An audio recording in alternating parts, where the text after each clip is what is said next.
Perfect.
Perfect.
Perfect.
Perfect.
Perfect.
Perfect.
Perfect.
Perfect.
Perfect.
Perfect.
Perfect.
Good morning, Discord.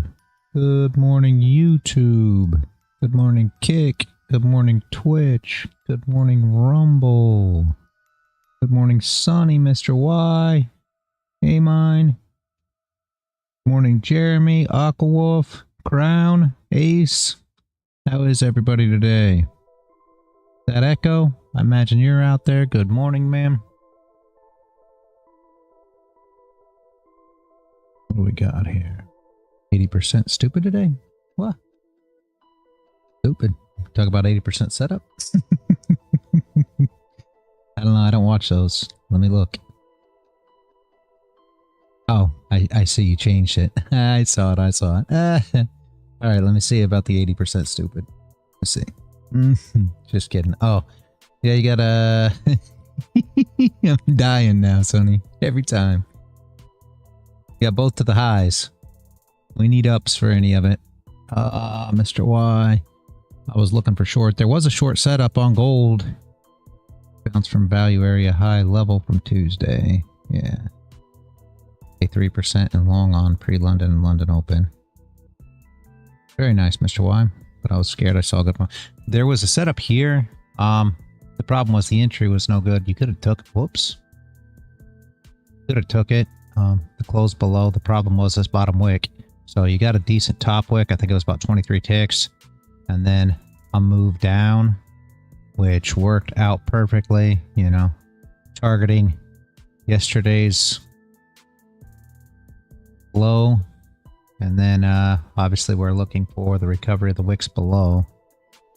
But the problem was this wick was just too small, so that's why there's no entry for me. But I saw it clear short, but the way it retraced again and again, yeah. And it was right at news. This was the 8:30 candle right here when the actual news was released. So that would have been the flip side of it. And obviously you couldn't get involved with this. We've got no top wick here. So looking at currently was decent setup, just not an available entry. I think your 80% setup, Sonny, will put a wick on this candle. Man, we'd have to do a lot of work to get moving up there, though. Honest with you. Yeah. I'm not saying it won't happen.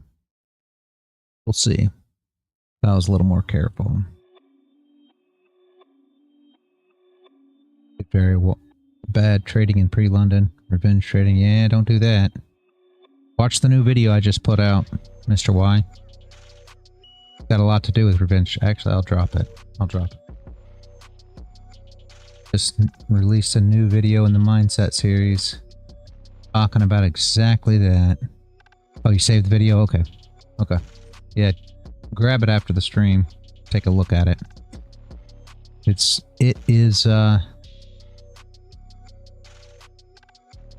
It is focused on revenge trading to a degree. So not exactly, but definitely some good info in there. That Mindset series, it's been helping a lot of people, Mr. Y. Maybe, you know, check it out, see if it resonates with you.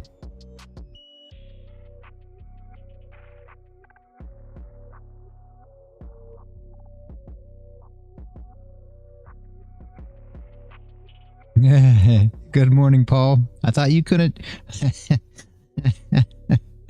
Just back in the door. Thought you couldn't watch nothing right now. I thought you were worried about your phone battery. Good morning. I didn't know you were here. Yeah, the new video in the Mindset series that dropped this morning kind of centers around revenge trading to a degree.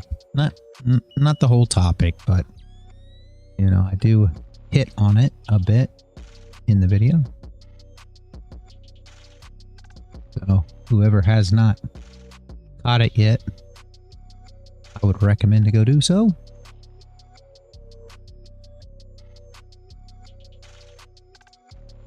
What'd you realize, Mr. Y? Expecting the weed drop to lift longs, yeah. Yeah, Mr. Y, that's all.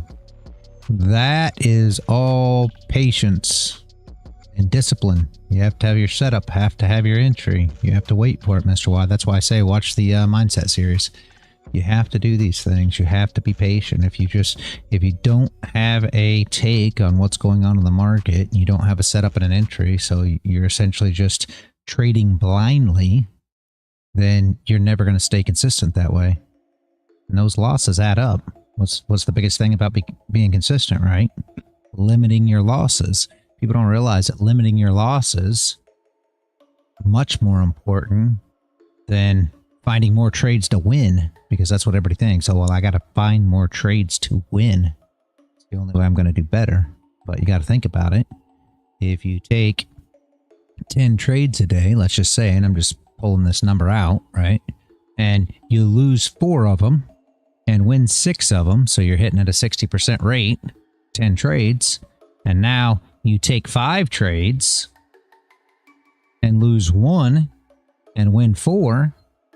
At the by the time you're all said and done here in 6 months, you're going to be much better off taking half the trades and limiting your losses, because you're taking a much bigger percentage of your losses away, which affects your capital, affects your bankroll. Just something to ponder on. Limiting your losses is very, very, very important.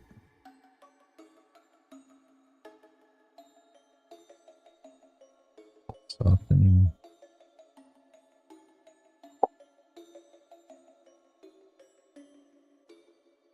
This was all day recovery from all lost trades. Let me see, Mr. Y.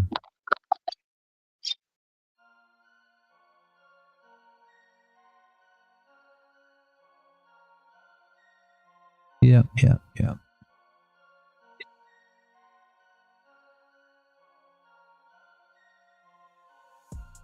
Again, Jeremy, welcome. If you have any questions about anything, let me know.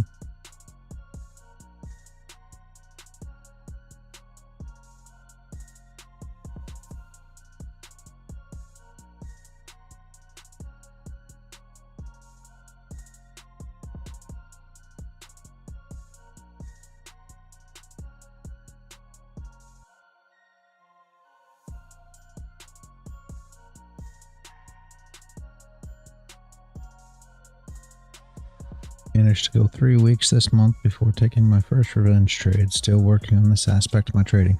That's good though, Paul. Honestly, I realize it's, you know, still did it, but think about that for a minute. You know, used to revenge trade several times a week. Now you've been 3 weeks. So just saying, it's a step in the right direction for sure. There should be this recovery. Next push down.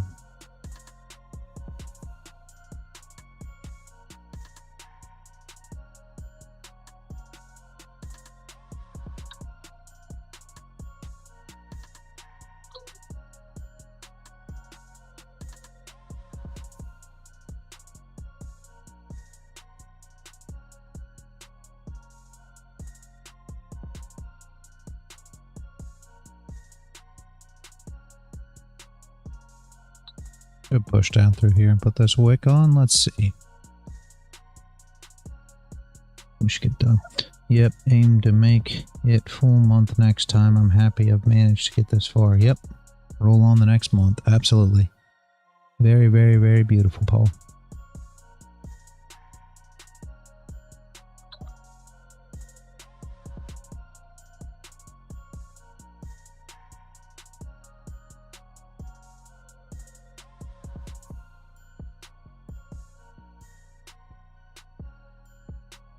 And retrace some?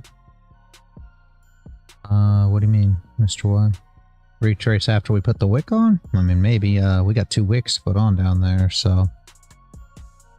Not necessarily, but, no, we don't, do we? Already put on. What? Must be on a higher time frame. Hold on. I had that there. Had it before the wick came on. Yeah. Got this. I mean, retrace, maybe. I mean, the problem we still have is, like we said yesterday, we've still never retested this level. So we essentially went straight up and never had a proper retest here. Remember when we were talking about that yesterday? So that still could be in the cards. Like Sonny said, we do have an 80% setup up here, which could be in the cards. So, I mean, if you're asking me which way she's going, Mr. Y, you already know.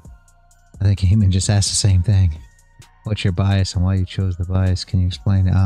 I don't ever have a bias. I try not to have a bias because a bias makes you believe that the market's going to go one way or the other without actual, you know, price action telling you that. So, the only thing that I can tell you is when we got these candle close here, I expected to push down. If anybody was watching the TA, I was showing it's going to push down. I was actually talking to the wife. Paul likes to watch me sit here, point things out on the chart because I'm talking to the wife most of the time. She's sitting there on her chart and I'm explaining to her what's going to happen next. So I knew this push down was going to happen.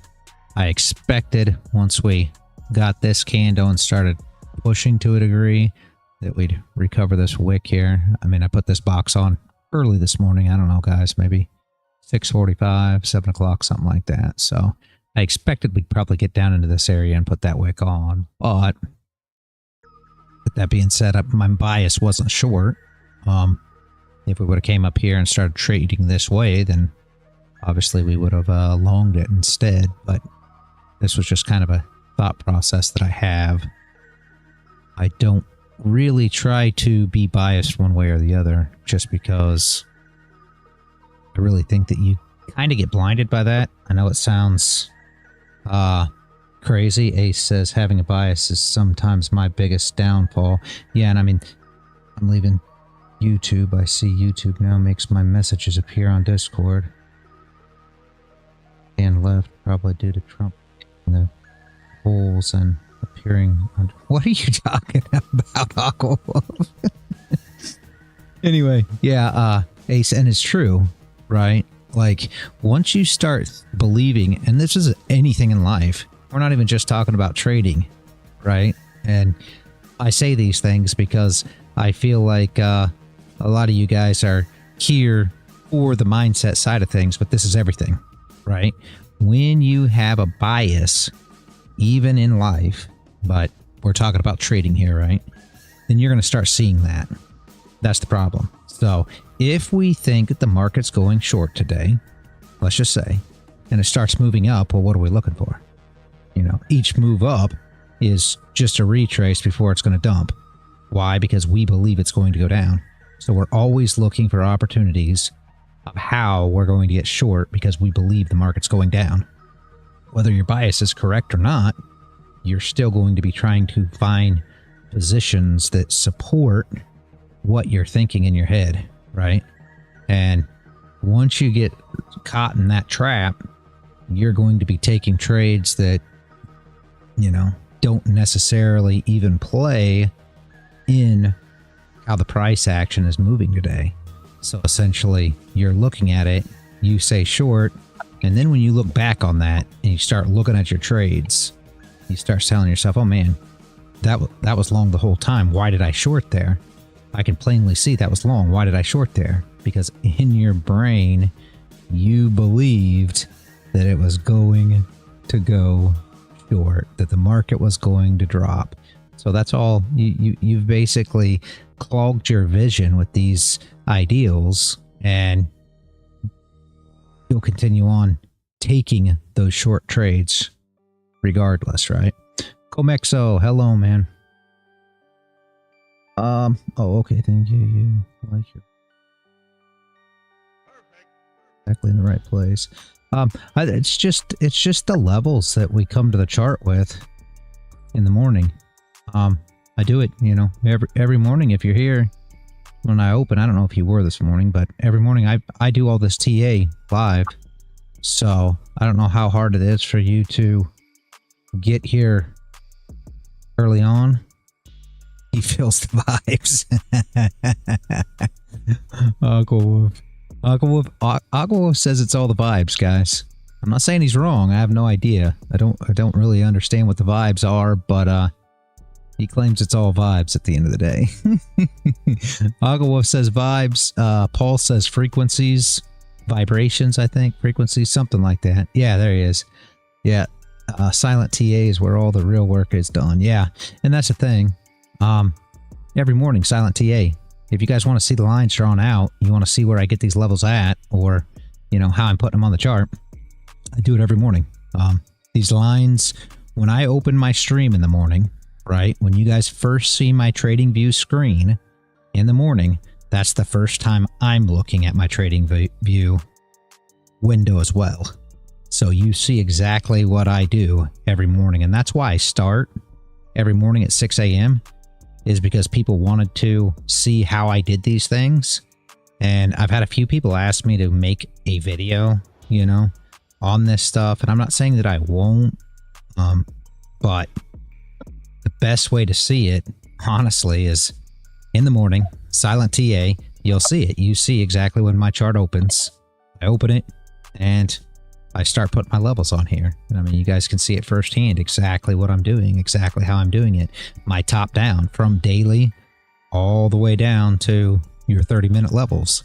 Essentially, I do it every single morning. And tomorrow morning, when this opens, if we don't move any of these levels, I mean, I'm not saying today throughout the day, we may not move something here as we're trading today. But if this is where these lines are, when we close the stream today, this is the exact same place that they'll be when we open the stream tomorrow, and then I will move them to wherever price is at that given time. What do you got here? Frequencies. Yeah, frequencies. I wasn't sure. I thought it was. It would be very hard to distill an entire stream into a short form video. Yes, and that's my problem. I don't exactly know how that would be an accomplishable goal. I'd love to say that I could do it. I'm just not sure how. I do all this stuff in real time. I mean, everything changes as we go through, and I can be like all the rest of the YouTubers and, you know, pull a rewind on my chart and go back in time and go over some stuff that I already knew was going to happen and play it back and show all these things happen and, you know, from the past. But to me, that's just really, really, really dumb. I'd rather show everything happen in real time rather than going back and showing things that already happened in the past, because, you know, I don't see a lot of point in that, but that is just me. There's that wick recovered, guys, exactly like we talked about. We're looking at earlier. So, wick is done. Yeah, I mean, that, so, answer your question, yeah, these levels are always put in every morning. So and I know it's hard for a lot of you to make it early, depending on your time, right? But the stream's always here, guys. So, I mean, if you want to, after the stream's over today, just go back to the beginning of this stream and you can, you know, you can see exactly what I did this morning. It'll all be on there, right? So you don't necessarily have to be here at 6 a.m., you know, if that's if that's out of your time bracket for time that you can show up. That's why we have all these saved, you know, on YouTube, and you can go back to the streams for the last, you know, well, however long you want, but say you want to go back to the streams for the last 2 weeks, and you can just go and see the TA at the very beginning of each stream and watch me draw it up and see if you can wrap your head around it. And if you can't quite understand it, by all means, ask me questions, you know. And that's another reason that I try to do it, you know, live, so that in the midst of it, exactly when we're putting these levels up, you guys can also ask in the comments whatever you need to ask, whatever questions you have, right?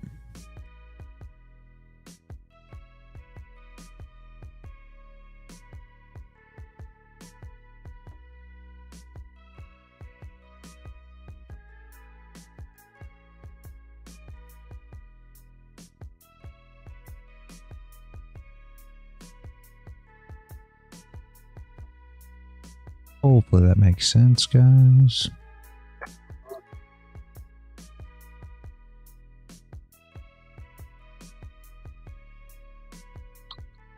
I will post the chart later on if the power comes back on. I keep all the ranges from the previous days, and that should help explain how the ranges are drawn up. Yeah, absolutely.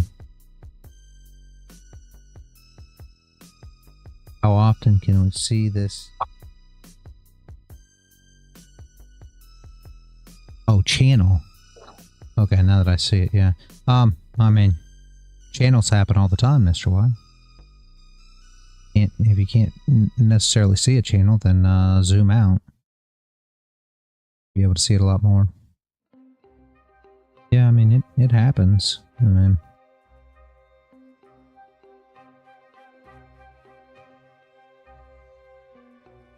it's different. I don't know. I don't really pay attention to channels for the most part, but oh, yeah, we get drops. Hey, mine, your mic's unmuted, man. If you want it unmuted or not.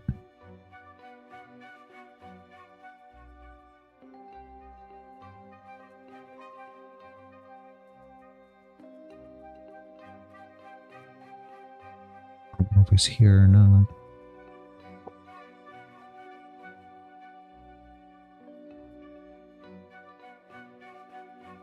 Could mute it for him, but I hate to do that if he's wanting to unmute it.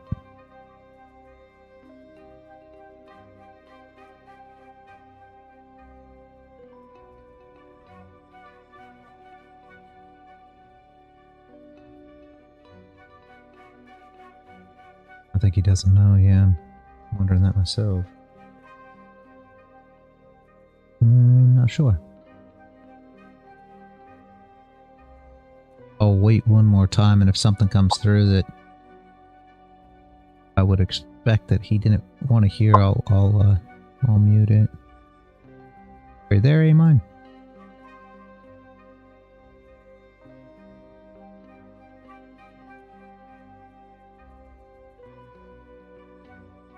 Yeah, he's typing. Your mic's unmuted, man. I don't know if you want it unmuted or not, but it's open currently.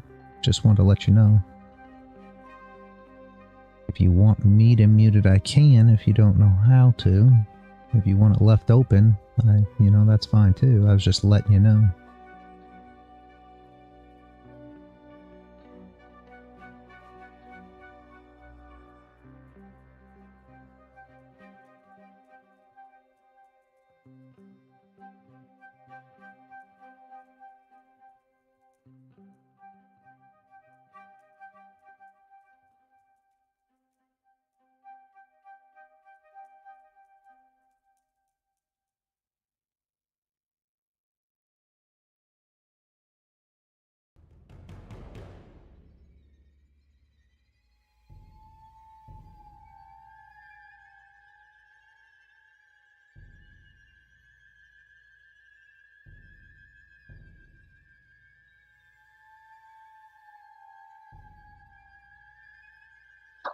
Range, and I still drop.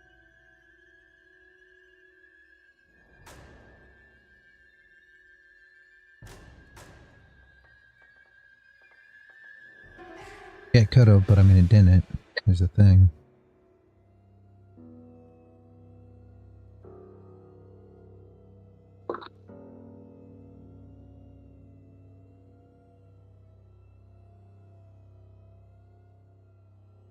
Well, it's just moving its way down, Mr. Y.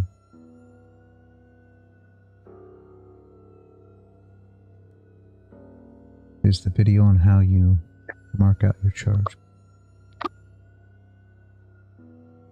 Is the video on how you mark out your charge, please?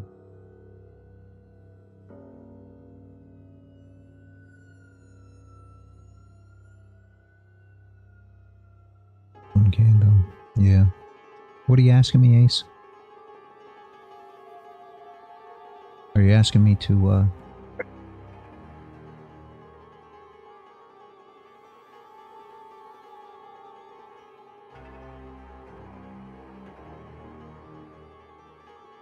I mean, I mark them up every morning on the stream every day.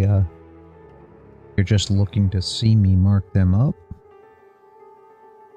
I don't actually have a video on just marking them up, right? That's something that I've been asked to do, to explain basically how I do it all.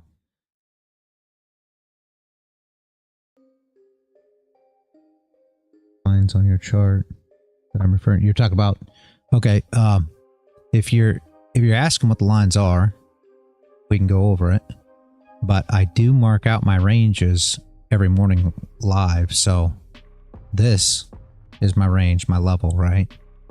This red line here is yesterday or overnight high, right? This is overnight low. This is previous day high, orange line. This is previous day low. So those are the lines that I mark out on my chart every morning, and then we put in the actual range of where we currently are, and I mark that out every morning. So if you come to the stream at, you know, when I first open the stream, I mark all this up, and that's kind of why I come to the chart first thing at 6 a.m. because a lot of people ask me, why do you come in at 6 a.m. when you don't open mic till 9:20? The reason that I do that, there's a couple different reasons. Okay, first, there were several people that wanted me to come and actually mark the chart up so they see what it is that I'm looking at, because they didn't understand, just like you guys are asking this morning, how it is that I mark this up. So that was a lot of the reason I actually get up at, you know, 5:30 every morning. I start the stream by 6. By 6:30, I'm marking up the chart, somewhere between 6:30, right?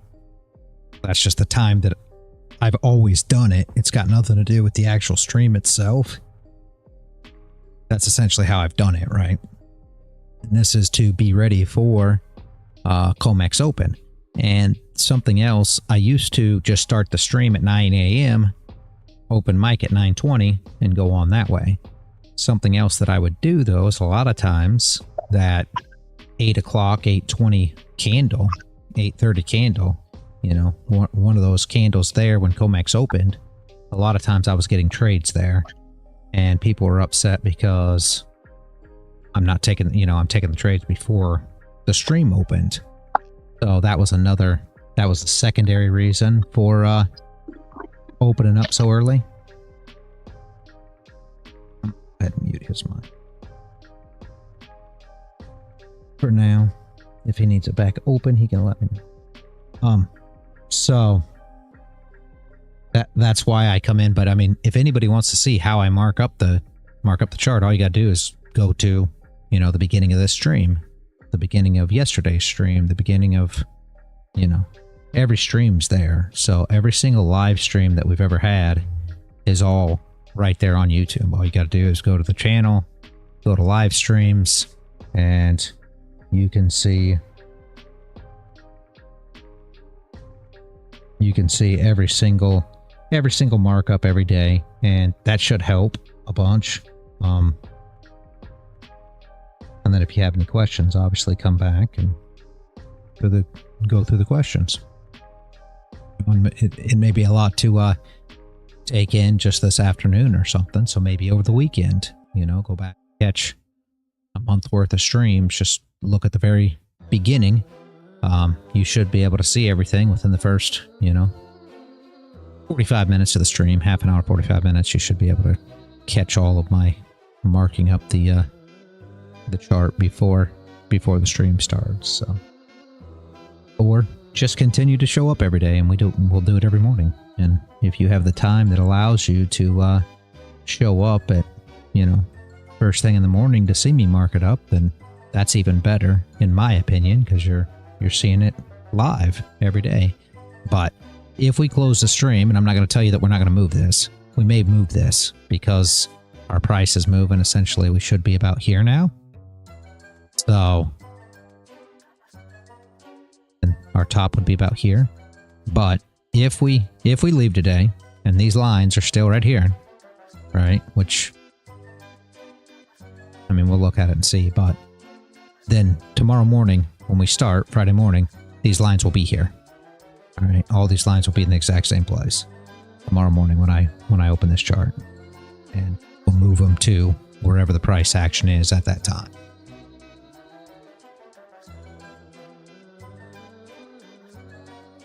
I don't actually do anything on these charts off the live stream. I don't trade gold after 11 a.m. I stay on stream till 11:30 just in case I see something, but for the most part, I don't trade it after 11 a.m.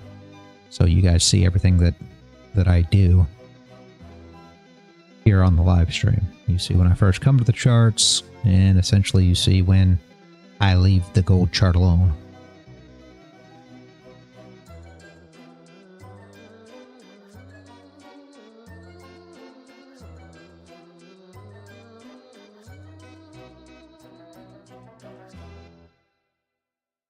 I remember today is the last day of the month candle.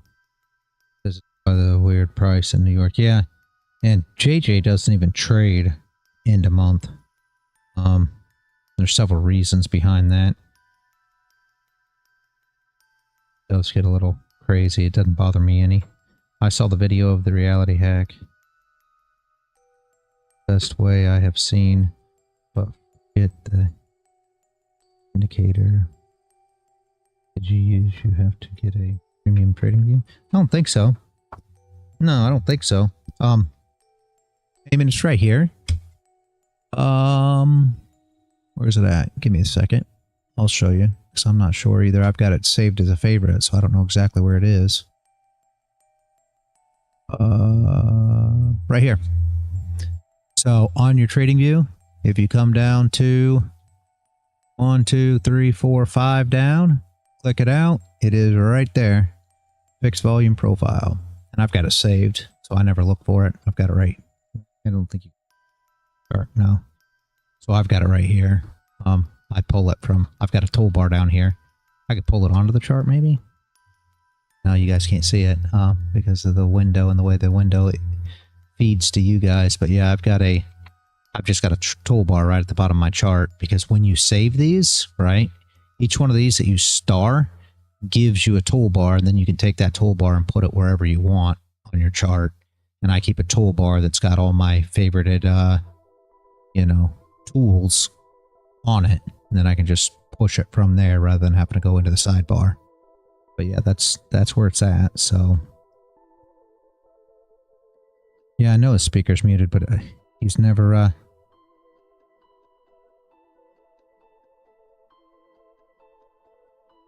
can unmute it, but he's never talked on there, I don't think. Unmuted now. I'll let him yeah, he only types. I'll let him mute it if he wants, but I'm not sure he knows how to mute it. Might be the problem. I don't know. Because it's just open. Does that make sense though, Amine? I mean, the tools here, and you just pull from here.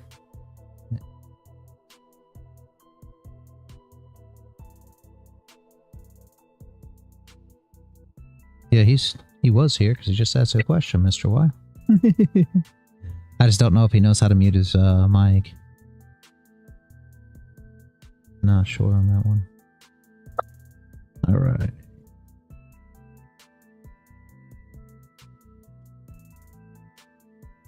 But yeah, Ace, I've been asked, back to your question, I've been asked.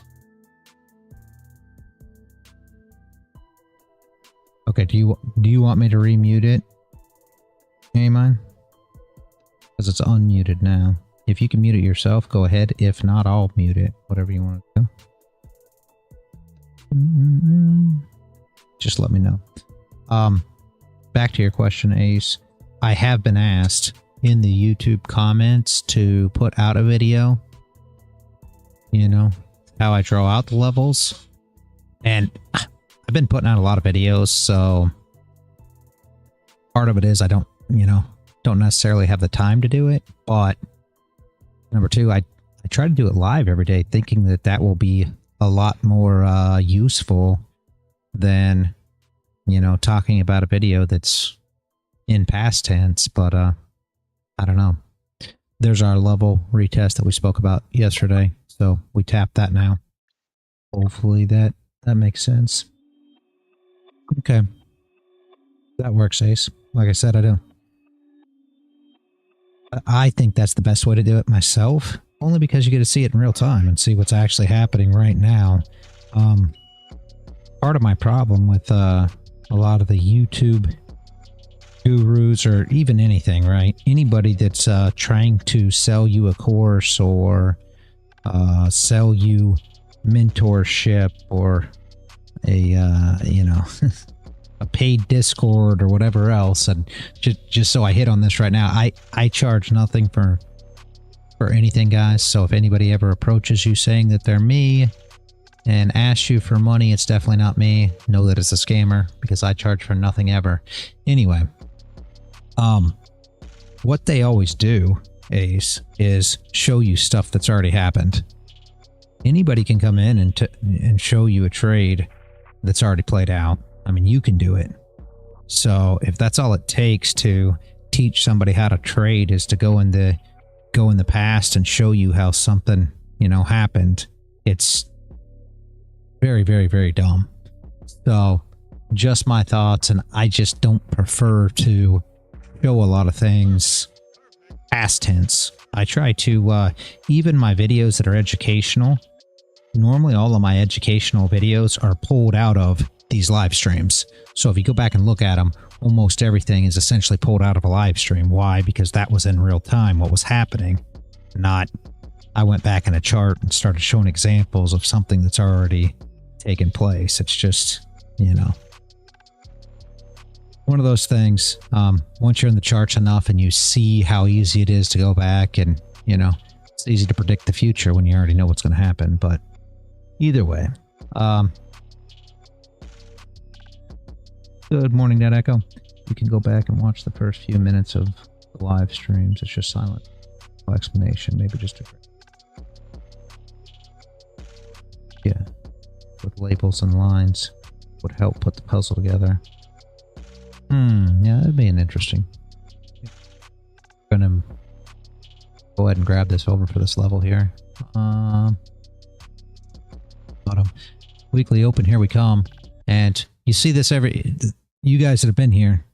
Yeah, and I know Ace, Eamon, Jeremy, if you're still out there. A lot of you guys haven't been here, you know, a ton, but this is our expectation every week. So essentially what we have noticed, and it's not to get bias. Again, I don't want anybody going into a day of trading expecting that something's going to happen, because you want to trade the chart. You don't want to trade an expectation that you have, right? However, what we have noticed is by Friday, we normally come back and tap weekly open. So first of the week you take, you push away from it, and midweek you start doing this sideways action or start to break back. And today we're going down because the weekly open is below us, because we moved our way up first. Sometimes we move our way down, and then we'll do the same kind of thing, and we like to make our way back to weekly open. Is it a guarantee? No. But it is something that we look for. So again, am I going to say that this is definitely going to tap this by tomorrow? Not necessarily. However, it seems to happen more times than it does not. Just something to wrap your head around, guys, for those that like to watch for different things that take place.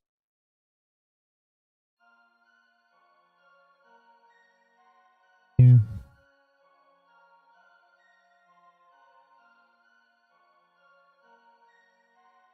Okay. They'll need a wick on the bottom of this candle, and this one too. Really, there's not much there, so start filling these levels. It's been quite a big move down currently though, so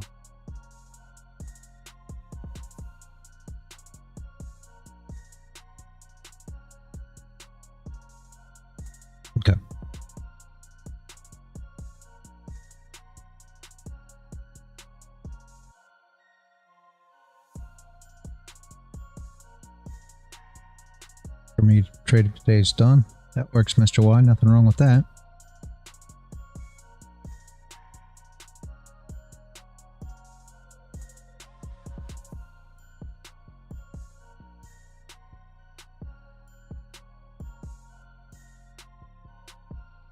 Nope. No, Club Joe, I'm not looking for a long. Apparently. I mean, not saying that there will be a long, but... Oh, geez. Mr. Y, you started... You started Asian session today? Holy moly. Want to be looking for longs for a while, yeah. Yeah, we need something, Club Joe, to actually, you know, give us a reasoning for a long currently. I mean, just going to, long it because it's going down, or what's your reasoning behind the long? Oversold? Overextension? Are these all the reasonings you have? You got overextension on your oscillator, you know, your TDI or RSI or MACD, or I mean, I don't know. If you have a reason, then absolutely, but no, I have absolutely no reason to believe that going up currently.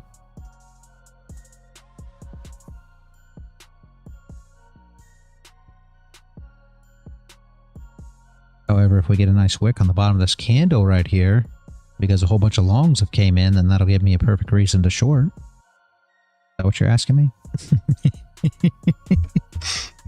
I know that's not what you want to hear, but...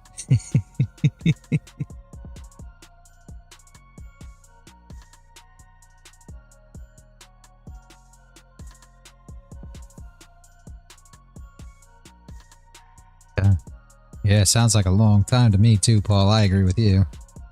Asia, London, New York, holy moly. A long day, Mr. Y.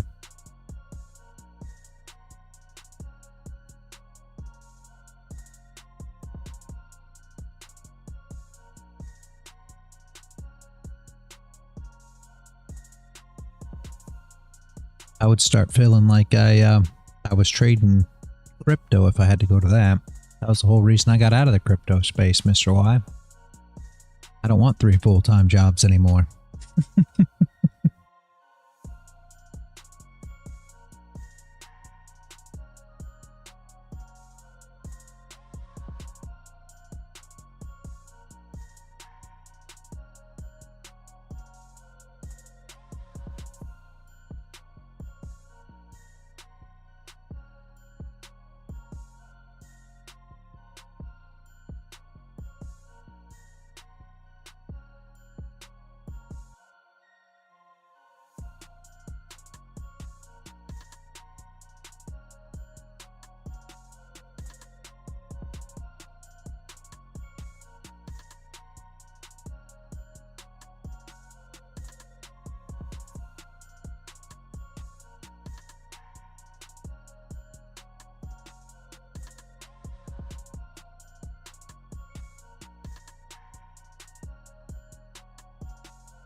Joe, are you still out there? I sure hope long.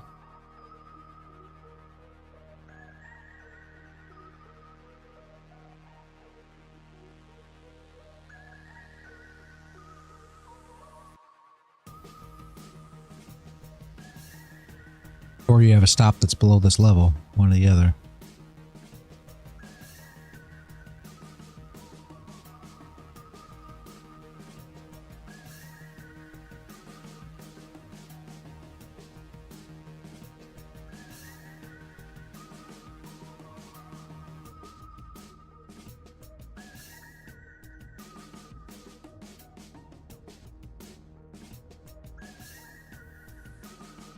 get a tap of it and then a push up, but I don't know.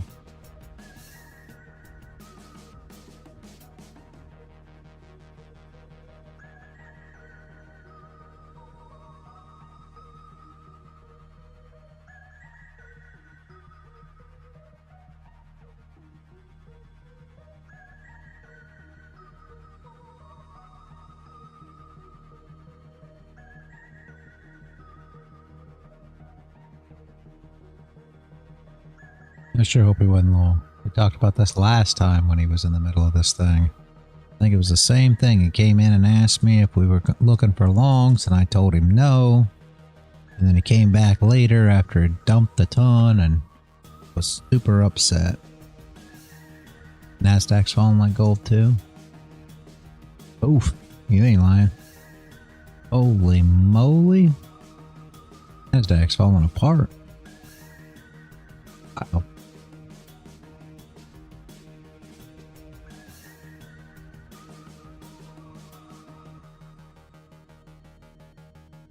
Thousand ticks, guys.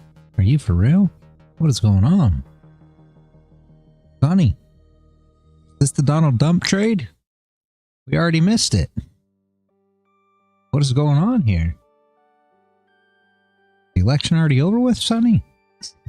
Yeah, I know, 1,000 ticks, Ace. Crown, yeah, normally. But I gotta tell you, in the last couple days, we've seen the same thing. That they seem to be running with gold inverse of Dixie. See the pump on Dixie? So, which is unusual, Crown, for sure. Very unusual. Nope. This isn't the Donald Dump trade? Okay. So this is just the test? Yeah, I was about to say, you just said it right as I was saying it. This is the test. Oh, it's not. It isn't the test dump. Okay, well, which one's this one? Which dump's this, Sonny? Just the minor blip? Or what are we looking at here? 1,000 ticks on bear trap. Okay. All right, fair enough. 1,000 ticks on NQ is pretty serious. See if it holds here. Very interesting candle, to say the least. Whoever's pulling the hack may be able to get a run somewhere here, but make sure that you're careful with it and keep a tight stop, guys. But that's good way to get a reverse trade on as or. This is a bear trap. That's what Sonny says. Yes, is that he believes it is a bear trap. Crown. Donald Dump trade will be serious. That means they'll turn our trading off, Sonny. If it's that serious. Shut us down.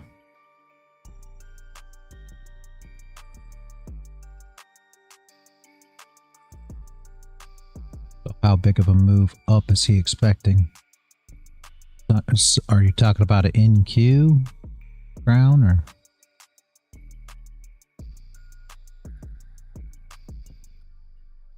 Are you talking about gold or doesn't matter? What are you thinking, Sonny? This is my level here. Both at this point, yeah. This was my level. I don't think we ever tested. Yeah, we did. That was. Yeah, that was the funny thing for the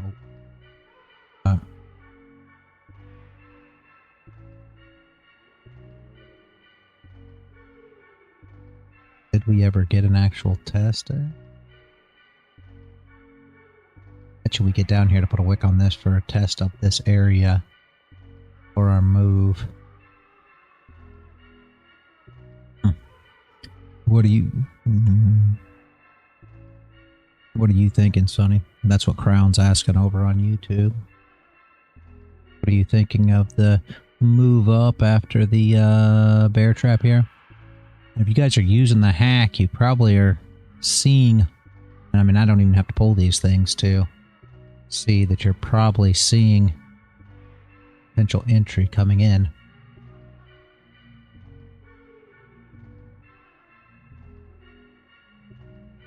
make sure to be cautious with it. Because there's a lot of momentum to the downside currently. Make sure your stop losses are on point. I expect to put a wick on this candle right here, which we're doing currently, and hopefully a wick on this candle right here. That will be the level, and it wouldn't surprise me if we don't tap weekly open from this move already, which is kind of frustrating. Because that means tomorrow, well, I mean, I guess we could get a push up tomorrow, but tomorrow we're going to have news too. So EOC is really close on GC. Okay. Sonny, are you still here? Did you leave? He might have had something to do. Or he's drawing up charts right now. Crown, just give him a minute. Yep, NFP tomorrow. Yep, I can't wait. I love Fridays with news. I'm here but trading. Okay, Sonny. Yeah, go ahead. Go ahead and trade what you're trading, and just whenever you get a minute, give your idea on the move up on hold after the bear appears.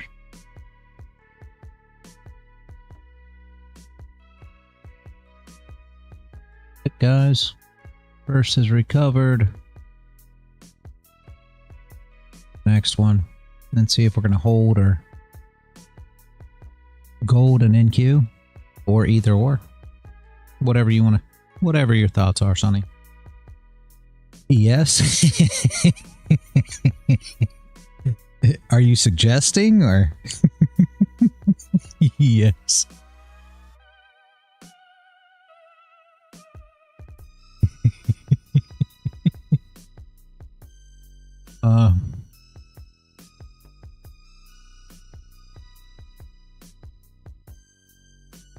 Every market's falling apart. Yep.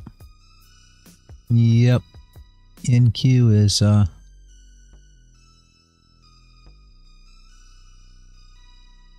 far the most aggressive here though. Crypto too. Yeah.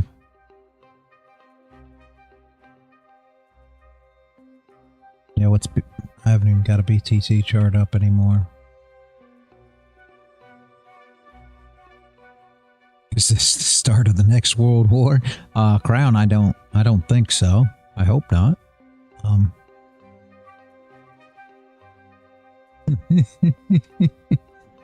we want to get the Donald Dump trade first. That takes place. Back on NQ, I figured that was going to come in. And you should be watching the hacks here because they're good for reversals, guys. Just be careful.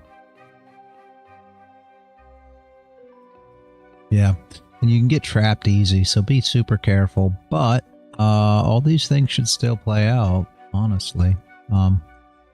Make sure your stop losses aren't crazy. No point in making money if you got to fight for food soon.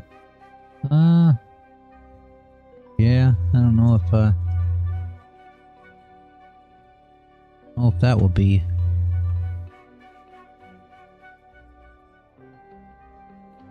thing. I mean, I don't know. Seems like money's what makes the world go around. Currently, but maybe things will change. Just clowning. You got a fishing pole and a rifle, you'll never have to fight for food.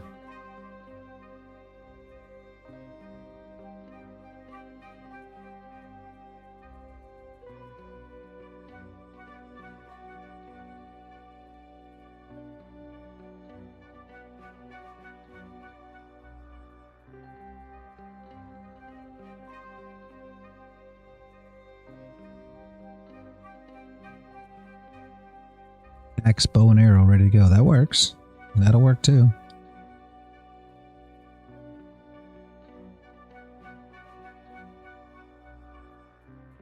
I got everything you need for fire, shelter, food.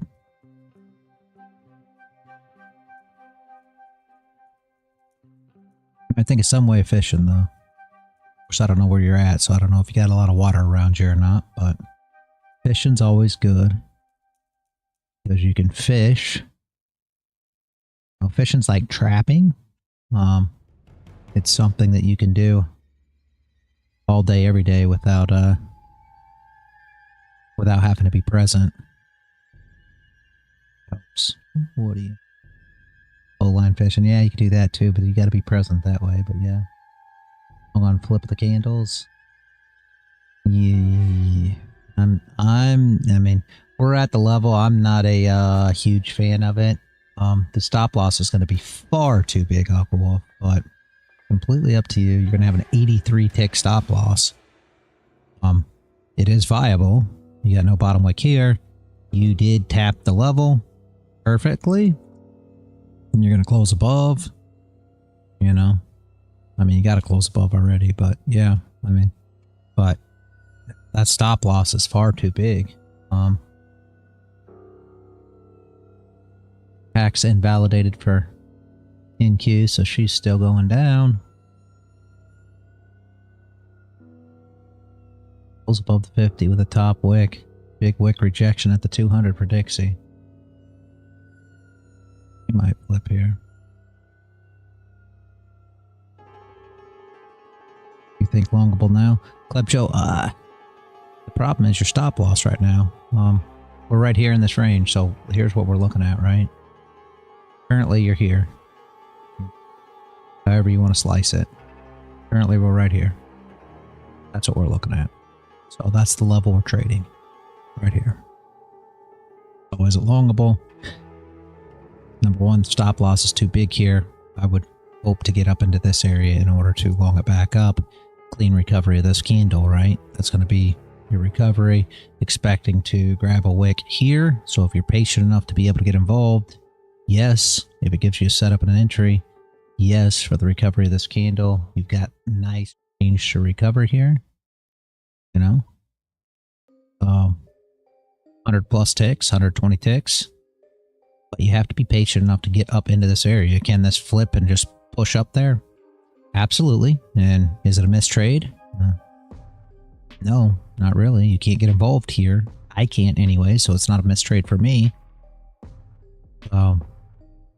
Stop loss is too big if you take the flip here. Can you do it? Yeah, you could try.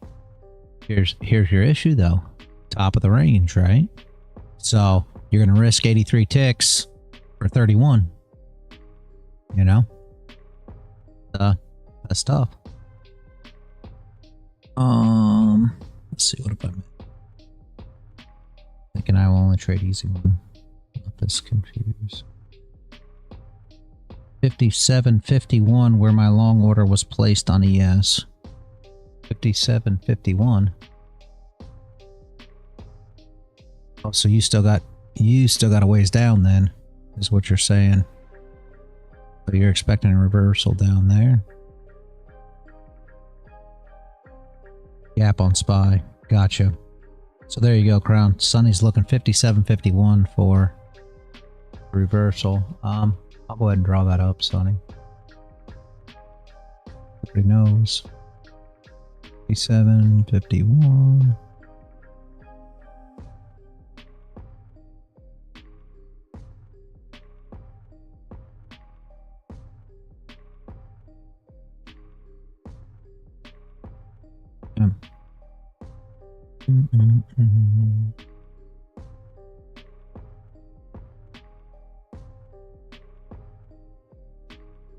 And that will correlate with NQ once we get to that area.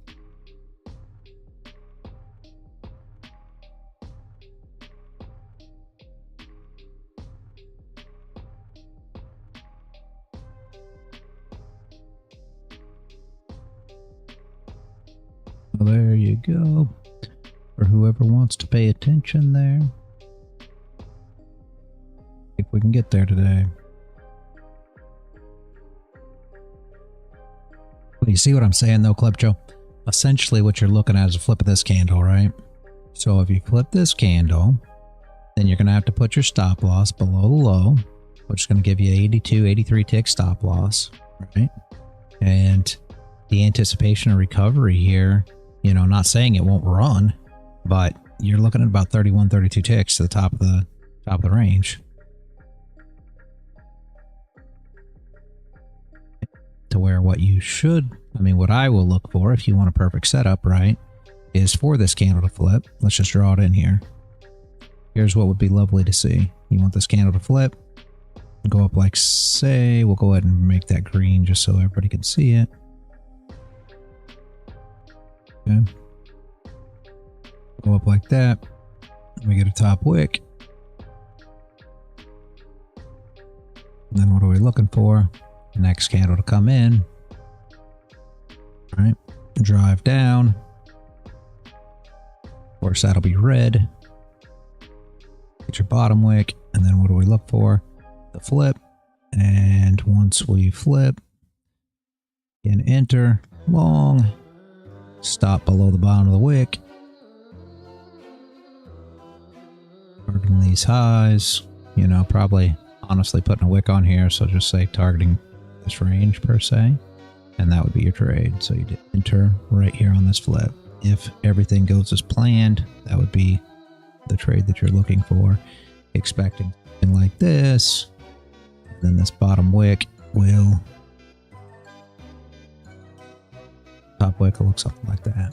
So that's the actual thought process. If we can get up there, if you're just looking for a long here, Club Joe, that's what I would want to see play out and be part of this candle here. Sense.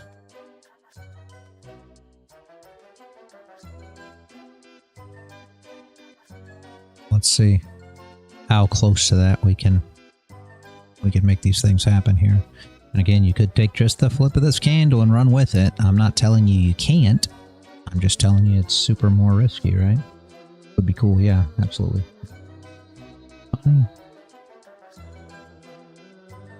57, 51 where my long order was placed on the I'm expecting it will be... Yeah, okay, yeah, I'm seeing your... I see it. Gotcha, gotcha, gotcha.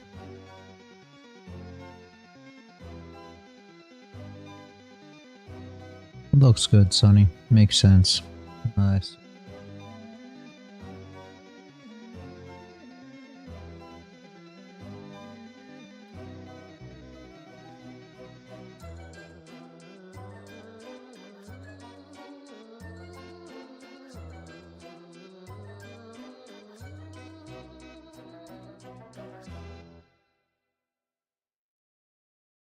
Could it flip and just push, Club Joe? Yeah. Yeah, it can, but, you know, how are you going to get involved with that? I mean, yeah, that's how you end up in trouble, is risking too much because, would like push here? Yeah, I mean, the problem is, yeah, I mean, you would, but, you know, better off waiting for this to give you a valid entry somewhere up here. I mean, very certainly could, but I'd like to see a top wick with a closure above and retrace down for the range. So on the 5, what's it going to look like? Yeah. This, and I know you always are looking for W type recovery, but on the 5-minute, this is what you're looking at for that move up, right? So that's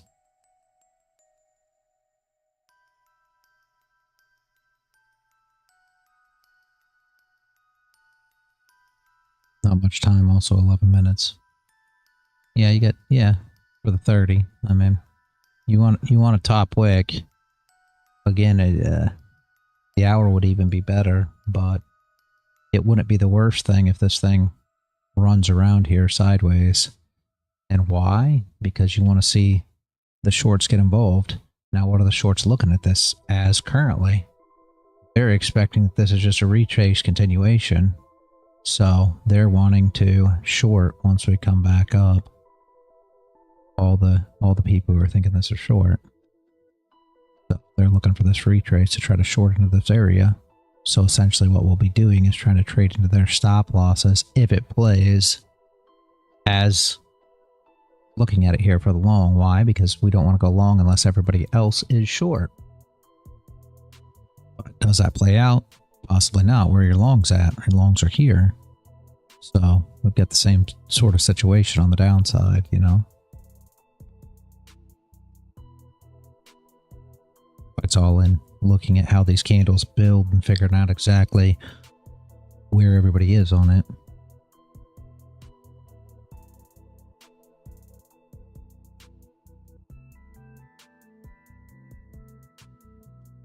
Gotcha.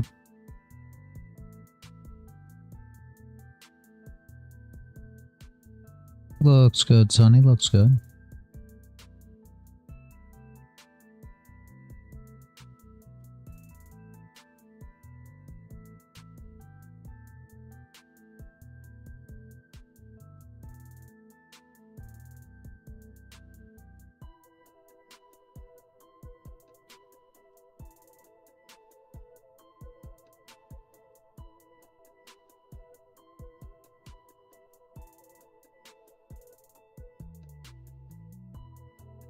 And this could just stay here, Club Joe, and run sideways, right?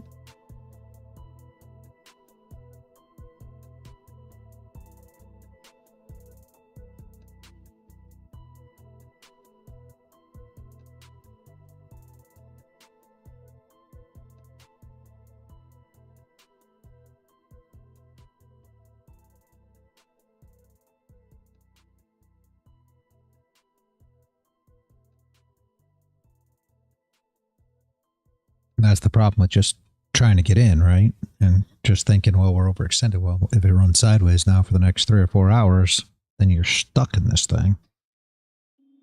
Sadly, that's a lot of the reasons, Club Joe, that you end up with a, you know, move your stop loss and try to protect your position because it's not going anywhere, rather than letting it play. A lot of times that's because you're getting in before the actual push is going to happen. The timing's a huge part of my trading, and that's part of the nuances of how I trade. Now, is it for everybody? Not necessarily, but for me, timing is huge.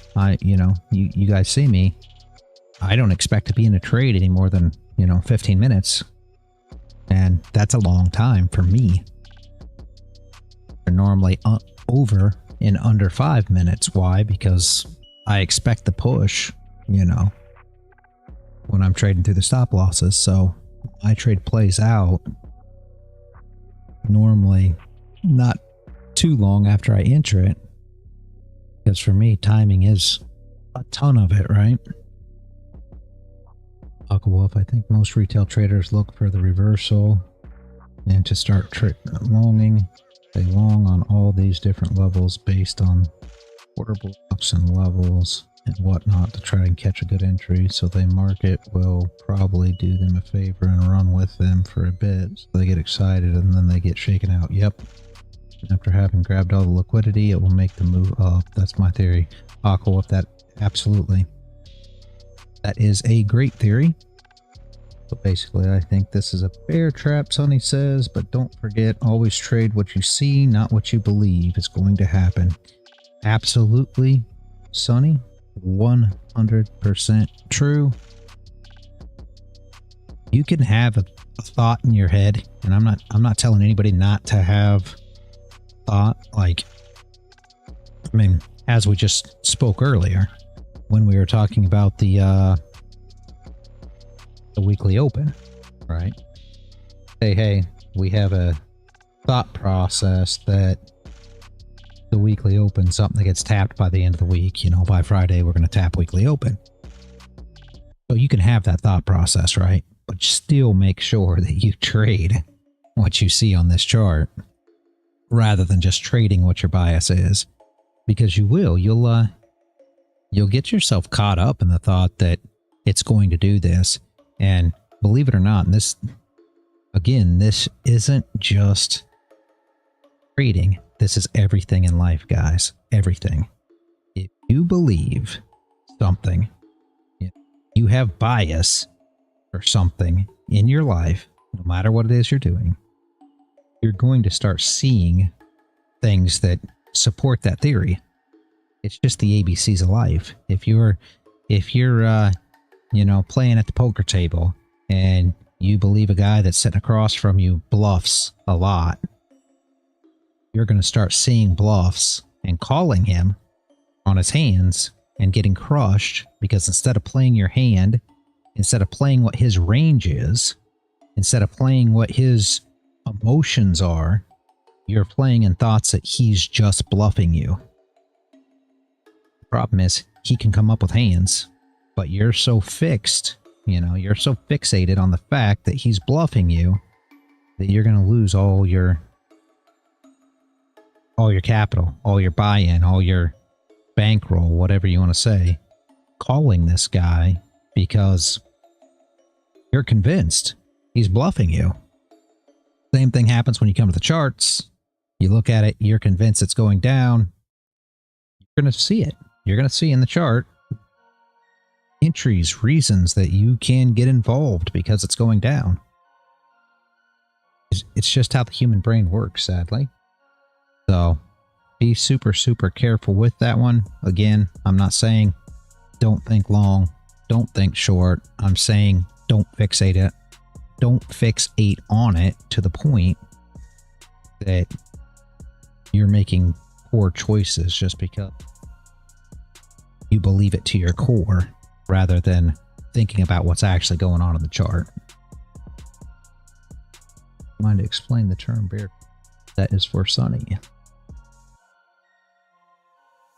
Oh, just not now. We're going to make another all-time high on ES before the test dump.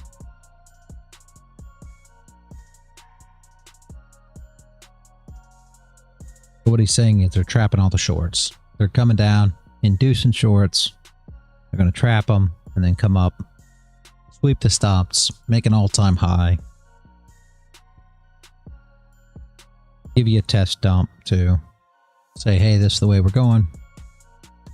Good old Kansas City shuffle. Look left, go right, come back up, and then dump it for real.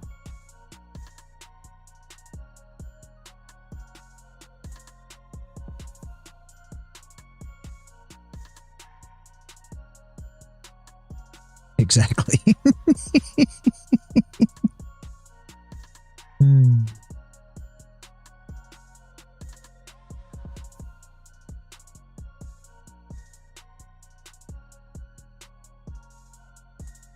Or because I'm not a native speaker. He's saying that what they're going to do is they're going to come down and trap all the shorts, Aquawolf, on ES. I mean, essentially it's going to be the indices, but he's talking about ES, right? So they're going to come down, they're going to trap all the shorts, and then go back up, break the all-time highs to shake all the shorts out, you know, a short squeeze, if you will, whatever. And they're going to give a test dump to push it down. Everybody looks left, they're going right, and then they'll come back up and give the actual real dump that's going to push all.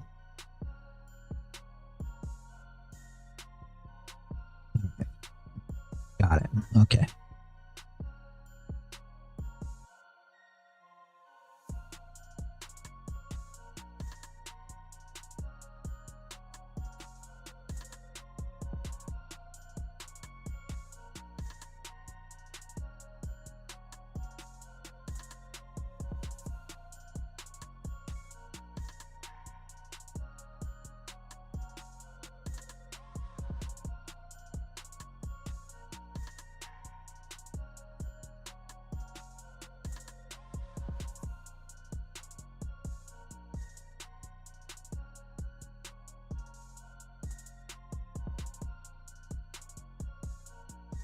Yes.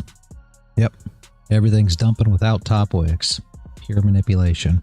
Yep, Sonny. Absolutely.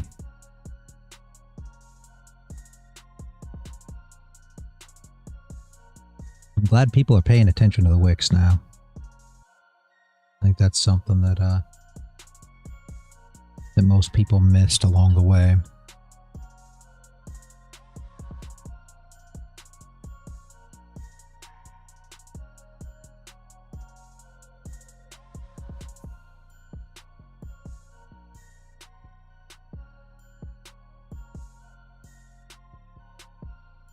Think about going long. I would suggest wait for your setup. Exactly. Exactly.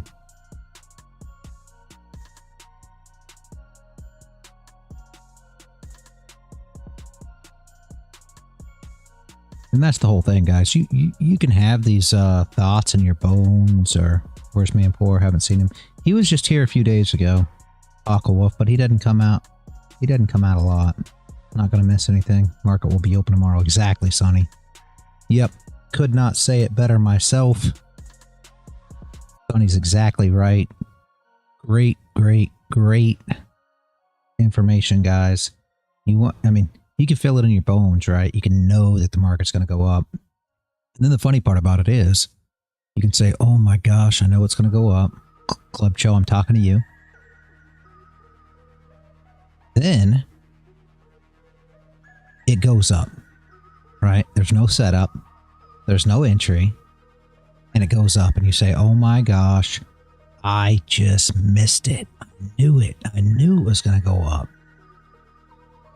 You have to reprogram your thought process here, guys, because if there's no setup, no entry, you cannot take it just because you think it's going to go up. You got to understand, right now, it's 50% chance that the market can go up.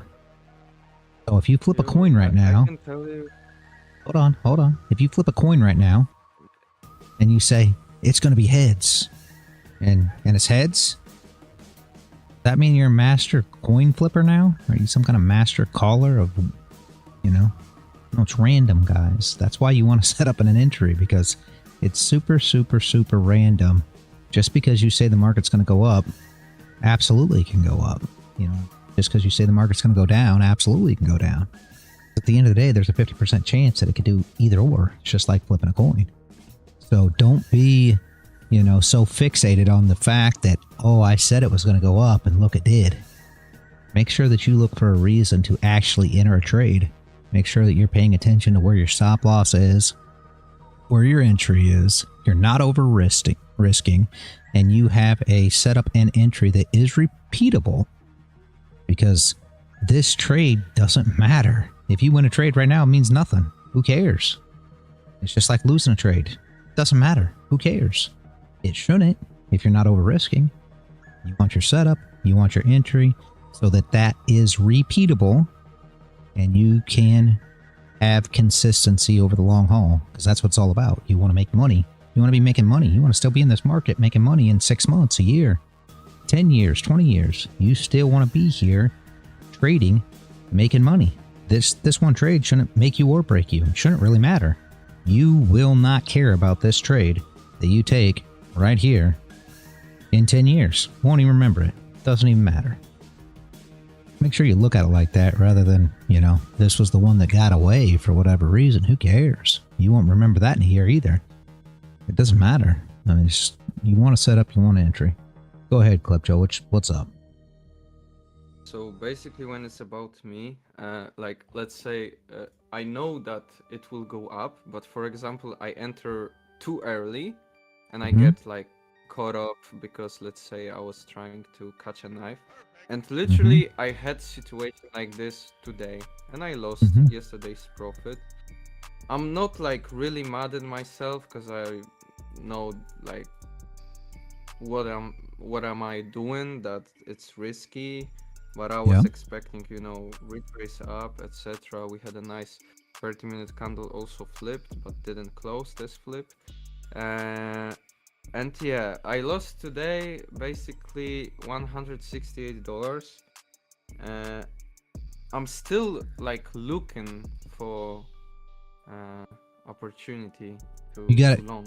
But you gotta ask. You never know, like. Yes, say.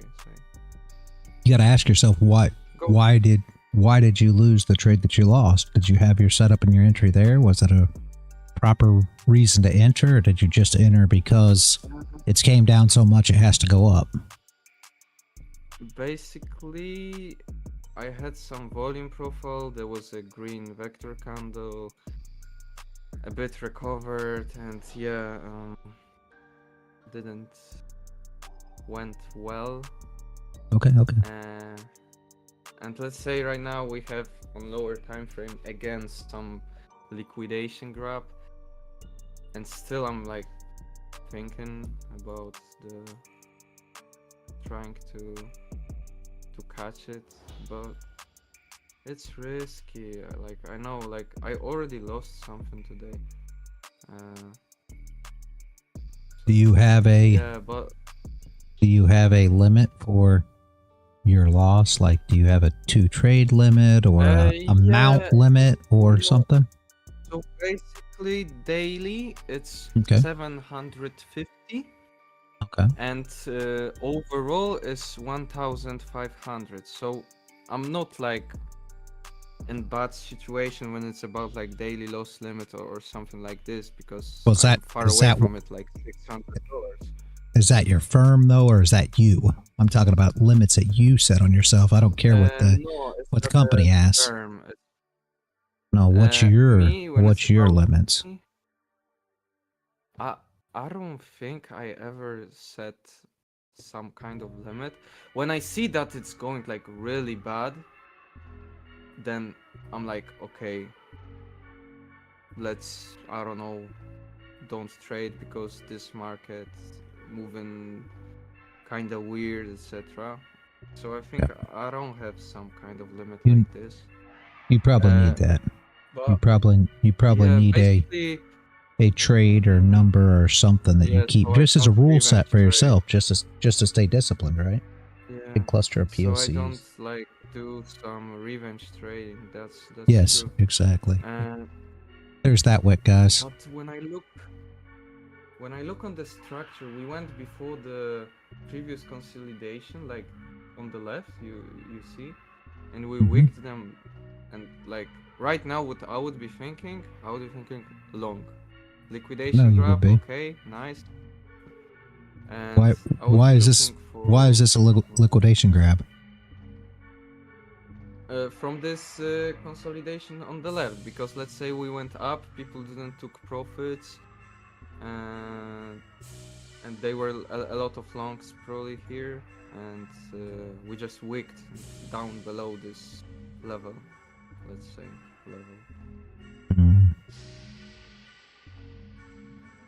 That's what I'm thinking, but basically I'm in $60 drawdown, like when we talk about like 15,000, and I'm 14,940 because I made profit yesterday, but I lost it and lost a bit more of it.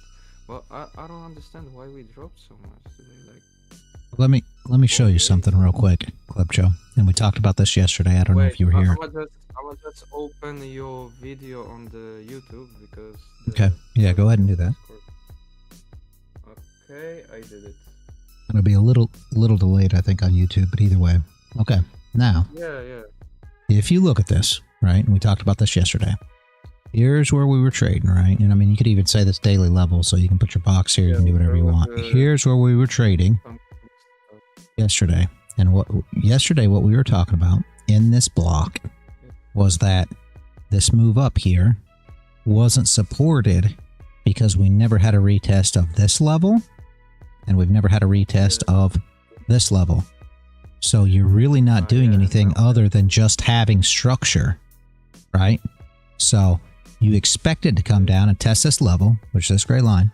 Then you expect to test this level because we never tested this, which we've done now. And what do we do every week at the end of the week? Tap weekly open. So there's really nothing that crazy about this move down. Tap weekly open, but like tap weekly open to retrace another direction, or it can be like not just a tap, but like going straight through it.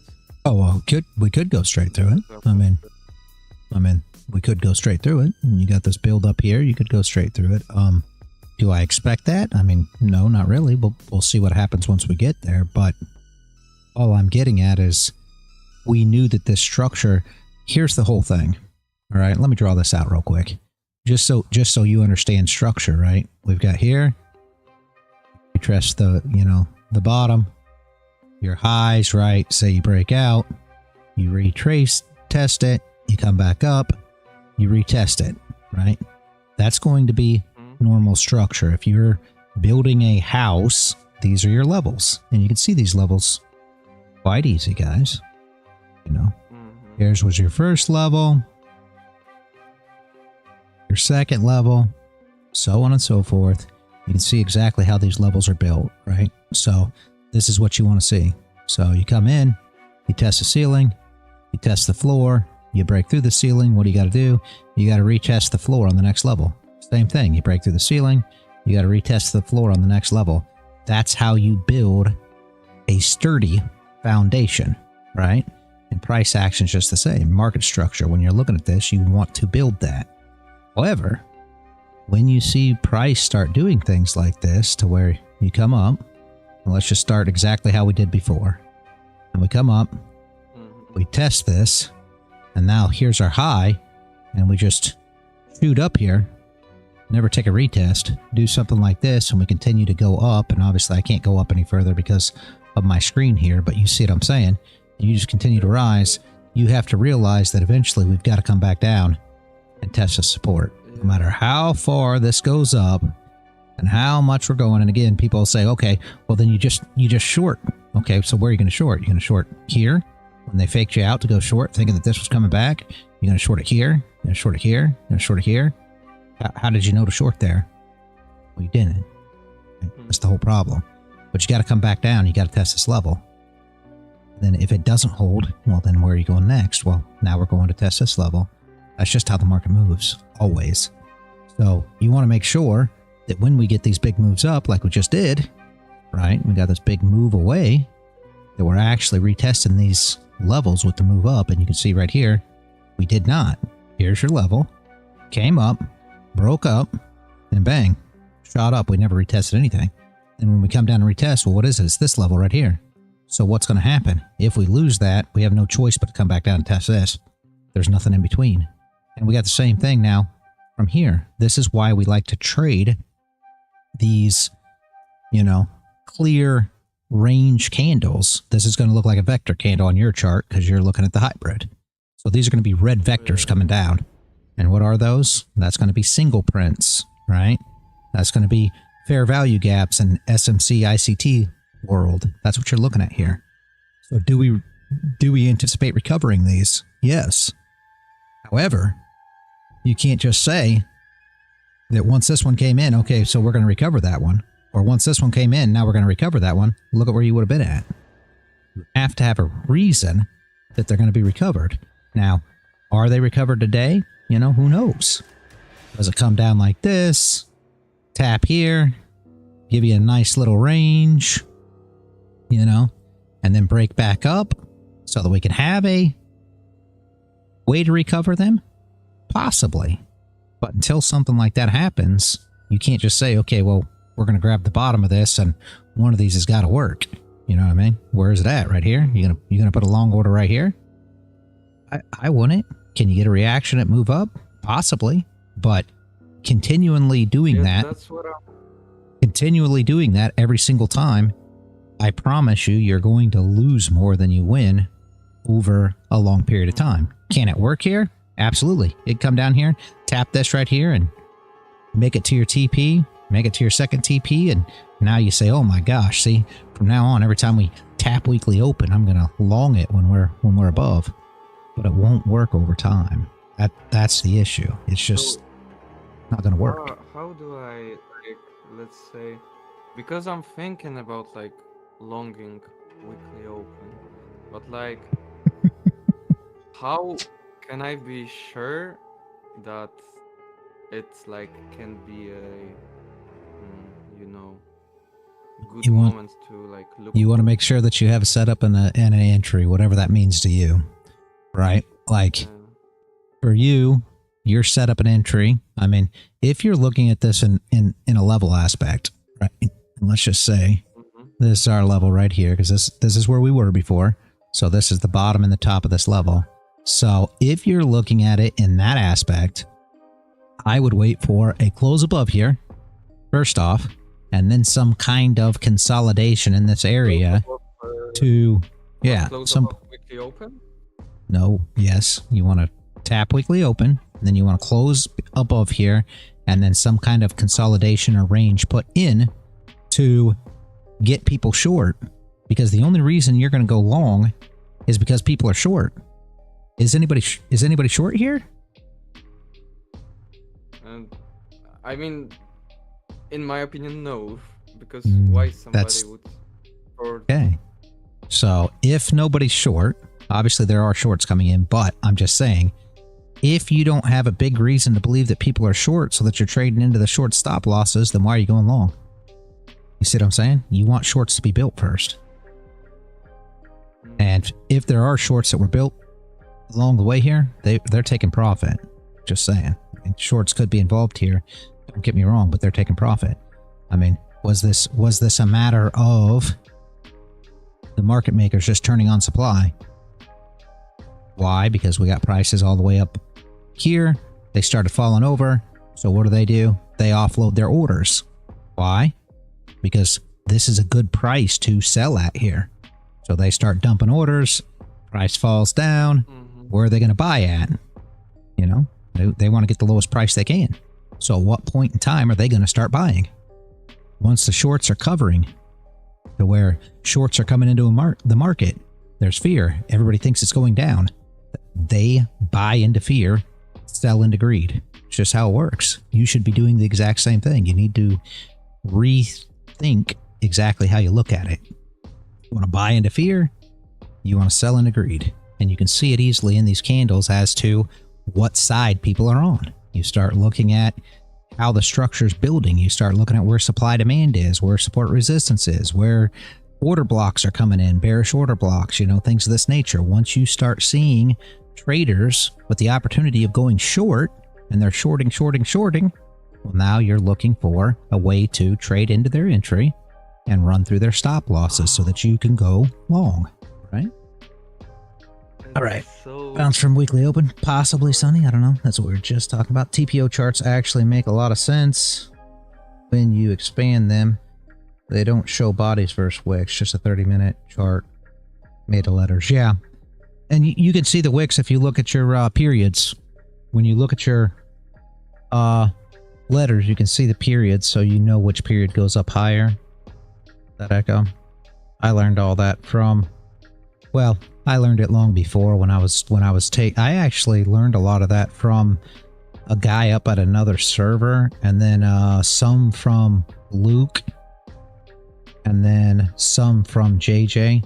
But I never, maybe it works for you, that echo, but I never really got any more out of it per se than I can see in the candles. But that's just me. Right? I see the same thing in the candles that I can see on an order flow chart, a TPO chart. It's all the same to me. When I look at a candle chart, I see the same thing that JJ's seeing on an order flow chart, right? And I know that sounds crazy. And with that being said, he struggles with he calls it a candle wax chart, but he struggles with looking at a candle chart. But we don't really see much difference between us. Yeah, I see the same thing on a 30-minute candle chart in TPO. Yeah, exactly. And I don't think everybody does that, Echo. I think that's a very good thing, honestly, because so many people struggle with seeing orders on a candle chart.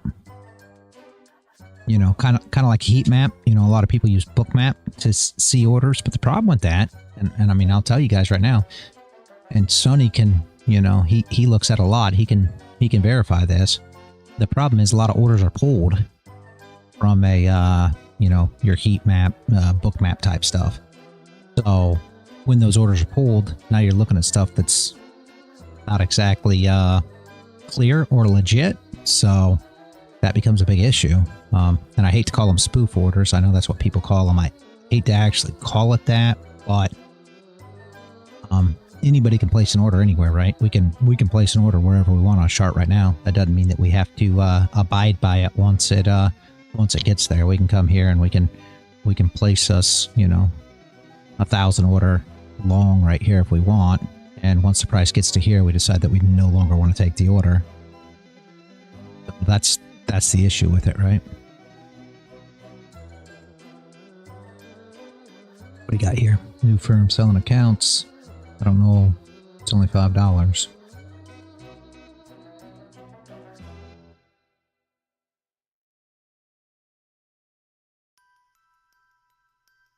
No, it's an add-on. Yeah. Yeah. Yeah, that's not a new firm though. That's Elite Trader Funding, man. They're not new. They've been around for quite a while. Yeah. Yeah, no, they didn't just launch. Mr. Y.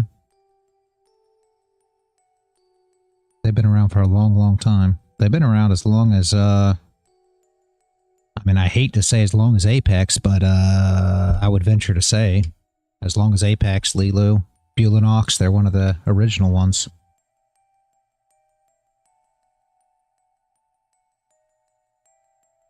We've got them in the room. There's a hack on 3 minute. I don't know if 3 minute is good, but there is a hack. Or gold or NQ or what? On gold. Gold. I can 3 minute chart. But it's spot, so I'm not sure how it looks on the. Yeah, maybe. No, they're not. But JJ way more focused on individual ticks and what price is doing there. There's a buyer here. Look. Yeah. Yeah, that echo. Yeah, I can see it. Yep. I don't know if this is the same on GC. Yeah, that echo. He is. It's for sure. So I don't know if it's like. Yeah. Valid. I only use 5 on gold, but if 3 minute works for you. Yeah, that echo he does, and he's always looking for single prints. So you expect price to easily push through. Which makes sense, you know, because if you look at a single print, you're going to see that essentially that's, you know, vector candle or fair value gap or whatever, you know, however you want to look at it. It's just inefficiency. He pays a lot of mind to them.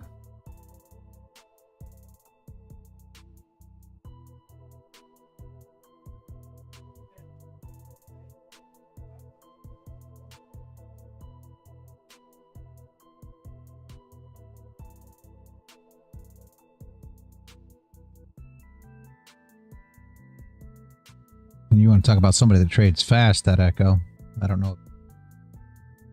Partaken in the live trading with JJ, but he trades much faster than me. He does not like to be in a position any longer than 2 minutes. If it's 2 minutes, he starts getting extremely. That's a long time for him. I think his normal trade's probably 20 to 30 seconds long.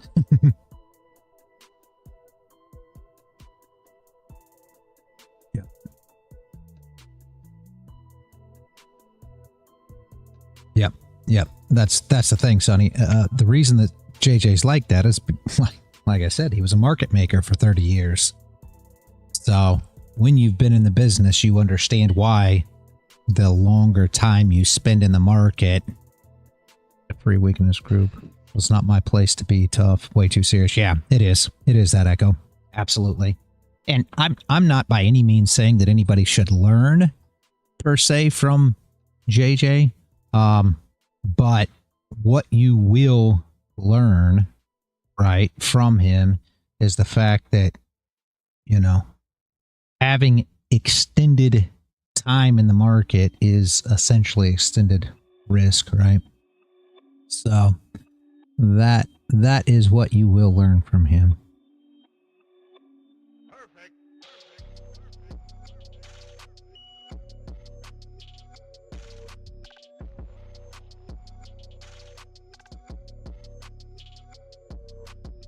Hey, Hitchum.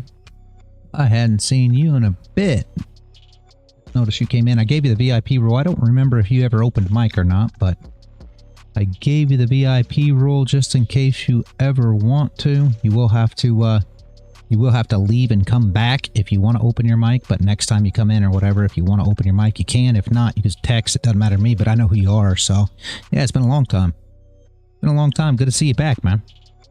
Welcome, welcome, welcome as always. But yeah, that echo, if you spend a lot of time there, you know, you can see that that's how he does it. I mean, he's in and out super, super, super quick. It's madness the way that he trades. Way faster than me. Way faster than me. 3 red vectors in a row. That recovery is going to be legendary. Yes, it is, Aquawolf. And there's our tapped weekly open. And you do have to anticipate the thought, right? That maybe we tapped because it's month end. You know, maybe we didn't have to wait till Friday, but we do have news tomorrow. I would love to see this price hold. I know Klebcho wants it to go back up, but I would love to see this price hold, all joking aside, until the news releases tomorrow. So possibly we can get that reversal back up to recover this. Because what did we say that was? Like 100 and... You know, the whole move's going to be a lot, like 375-ish ticks, right? So, very, very, very nice. Go up orders and then go up. Exactly. That's what we need. We need the shorts to come in. We need the shorts convinced that the market's going down. You know, for that recovery. Yeah, I was very busy. Haven't traded in a month or so. Planning to get back in by next week. Very beautiful, Hitchum. That is good. Glad to hear it. Would love to see you showing up to the streams and active again. If you got time, if you don't, you know. I understand that as well. Life happens just the same.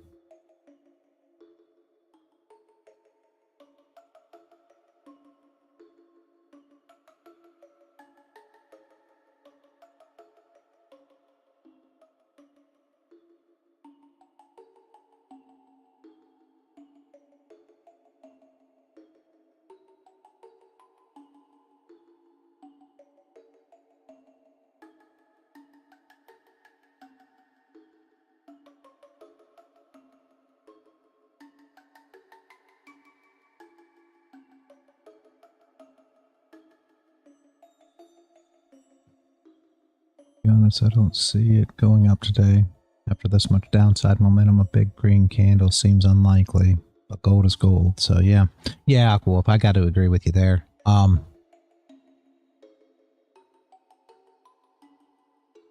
Just clearing everything out currently. Club Joe, you didn't go long, did you? I hope. Oh no, I knew it. I told you not to go long, Club Joe. I told you. How do I tell you? Oh my gosh. Yeah. I told you when you asked me. I said absolutely not. Wait for a setup and an entry. I thought there is the puck, but I guess it's not. Sorry. I'm more and more convinced about the V-shaped recovery and all-time high tomorrow on indices. Start out the month right, is what you're saying, Sonny? We will either build range. I missed what that was, Mr. Y. We will either build range or go down further. Like we've already made 50 down, so how much more down can we go? Well, I mean, I don't think we'll go to 0 today, but I mean, that's a good question, Aquawolf. We can go down.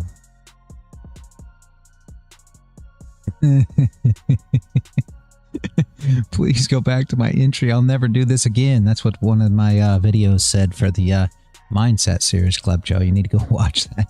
Please, please. I'll never do this again. Yeah. Shit. Yeah. But today, I guess. I mean, yeah. Very true, that echo. Very true. That is not a false statement.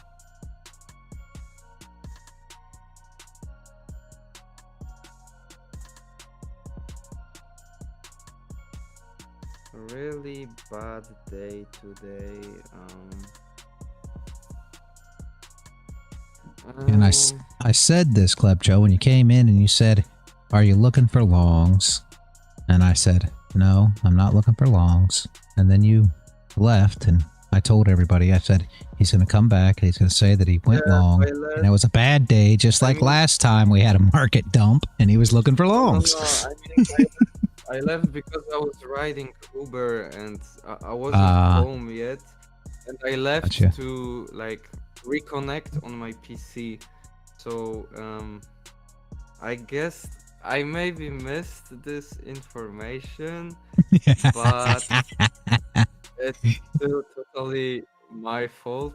Because, like, bro, like, why it's still dropping? Like, man, some V-shaped recovery, something like. Look at tested structures now. Look at Dixie. The structures don't mean anything until they do. Structures don't mean anything. That's why you want to set up an entry. Just because we're going to tap a structure doesn't mean anything, and that's the problem that people have so much, is they just expect that since there's a structure there, it's just going to hold. But there's no reasoning behind that. You can draw a magical line wherever you want. It doesn't mean anything, unfortunately. That's the whole gist of the market, man. We've been through several structures now. How many times do you see this happen? You know, and you'll continue to see it happening. So, you know, you got to pay attention to these drops when they drop out like this. And again, where was the entry? Right here. I mean, your entry was right here for the move down. So it made total sense, but thinking that it's going to stop anywhere, just doesn't make a lot of sense. There's no reason to believe that it's going to stop anywhere. That's why I always say there's no reason to believe that your take profit's going to be X. You know, you guys know my feelings on that too. I'm going to drag a stop loss and chase the price. Why? Because there is no reason to believe that for some reason this level is going to hold. If you're short and you take your profit at the next level, look at the money that you left on the table. For what? Why do you think that that's going to hold? Just because there's a level there? So what? What's that got to do with anything? That just means that a lot of people are going to long there. So what's right below the level? They're stop losses. Just something to think about, man. Just something to think about. Stop losses are what? Short orders. I think you should take off the role of mine.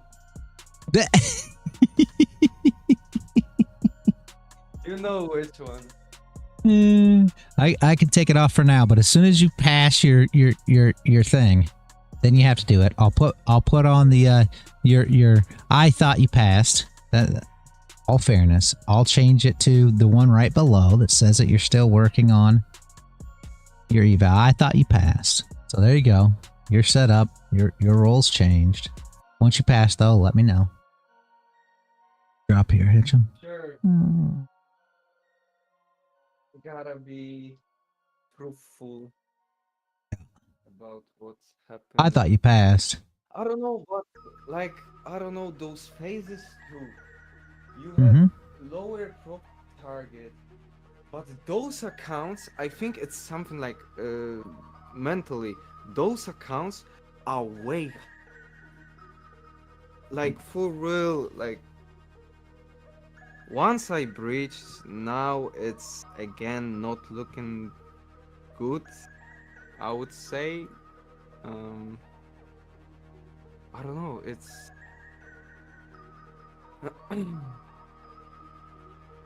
it's hard, it's really hard. And now I thought a bit, like, we had some kind of movement up, and I thought right now, like, oh, maybe it can be now. And it just 1 minute candle just took whole move.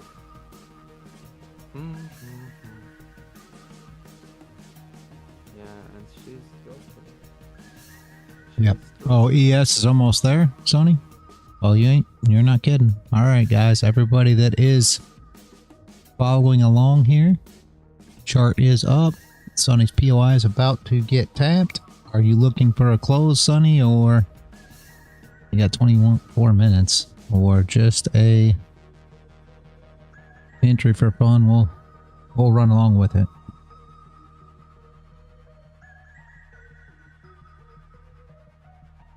$46.25. Or okay. Waiting for 46.25 instead of 51. Is that what you're saying? Or seeing how it reacts at 51 first?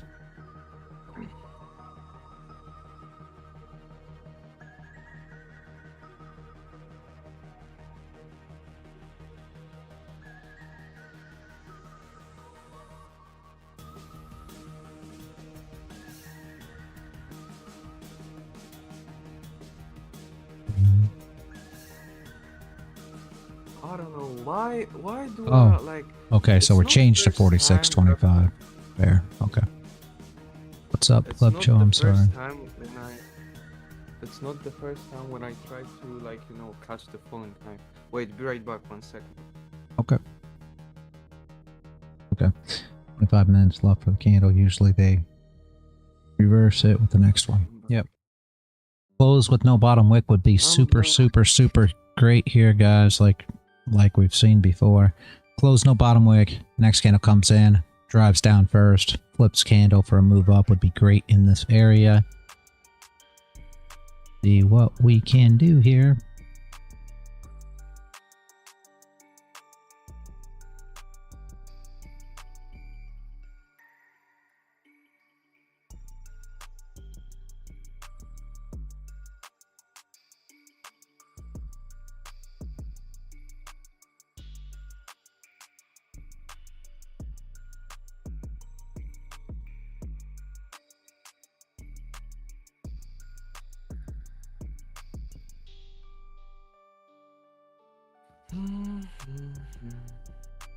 Yeah, it's going to front run you, Sonny. Hopefully not.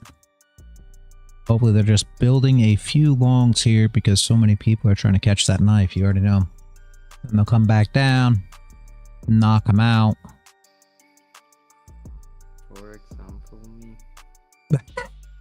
You're not building longs on ES, Club Joe. Oh no. So. I don't know, man. There's another Like, part of the if I patience hit thing. stop loss- Watch the patience video, Yeah, Club Joe. if I hit stop loss like on current trades, then yeah, it will be minus 300.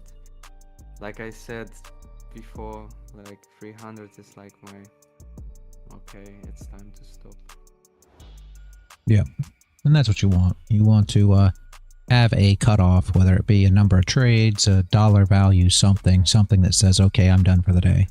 You need to set a hard, rule on yourself. And I know there's so many people that say,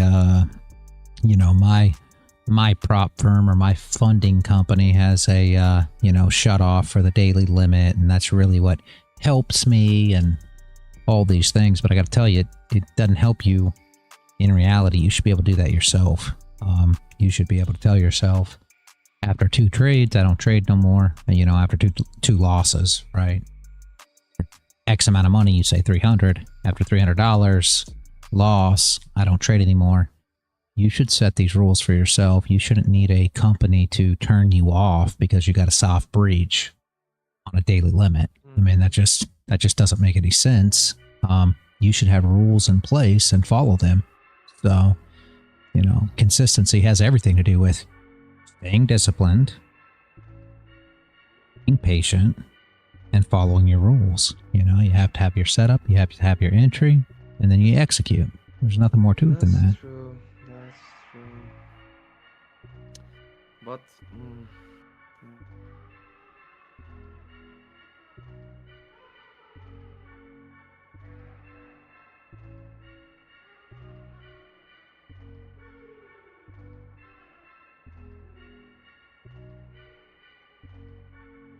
so what you think on gold currently? I mean, I know that now you watch S&P, but Yeah, I'm just watching it because Sonny's looking at a spot here for me. You got no bottom wick on gold, so we put on a bottom wick. It wouldn't surprise me that doesn't make some kind of retracement to some degree. But the biggest problem with the whole situation is now you're past 11. You already know volume starts running out, and we're just watching what Sonny's setup is here currently anyway. But gold's pretty much done for the day. For a prop firm, try to get 3 to 5% a month, and you should be good to go. Yeah, makes a lot of sense.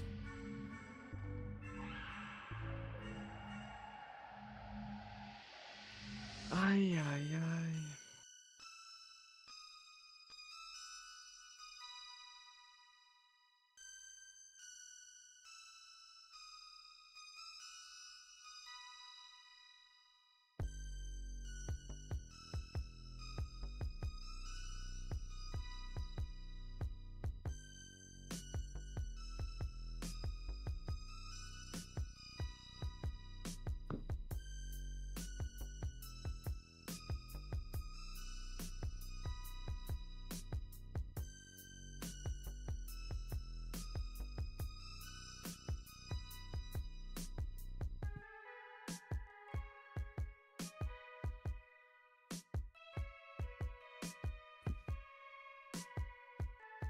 Maybe we get a push here, Sonny. Looks like we should be able to go and take those lows right here. We still got 17 minutes left, but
yeah, they're trying to buy it up, but that's the whole thing, right?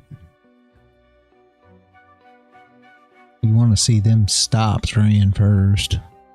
Everybody's always going to try to buy it up on the way down, trying to catch that knife, so. Bearish, okay.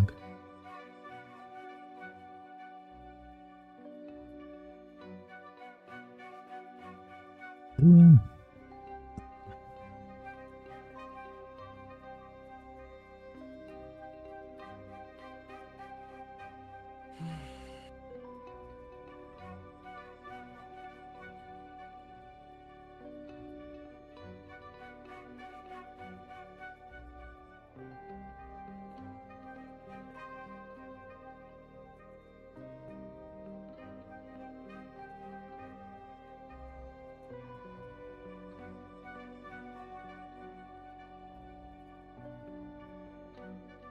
Yeah, that makes sense, Sonny.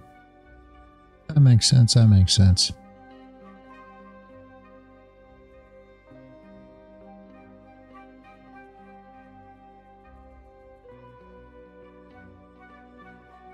It's got slow again, though.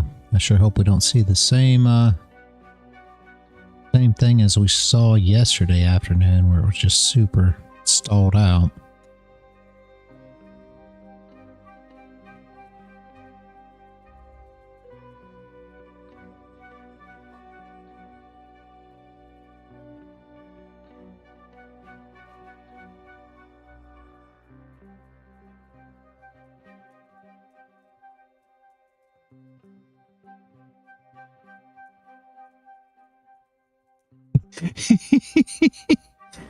That echo. Only 20% a day. That echo. Only 20% a day.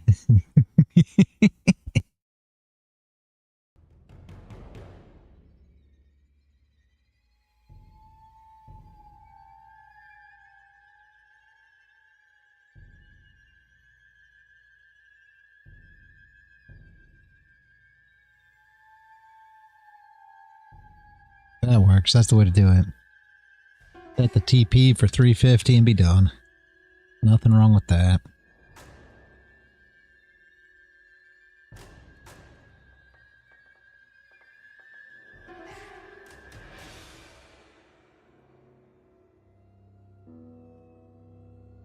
We can only do 300.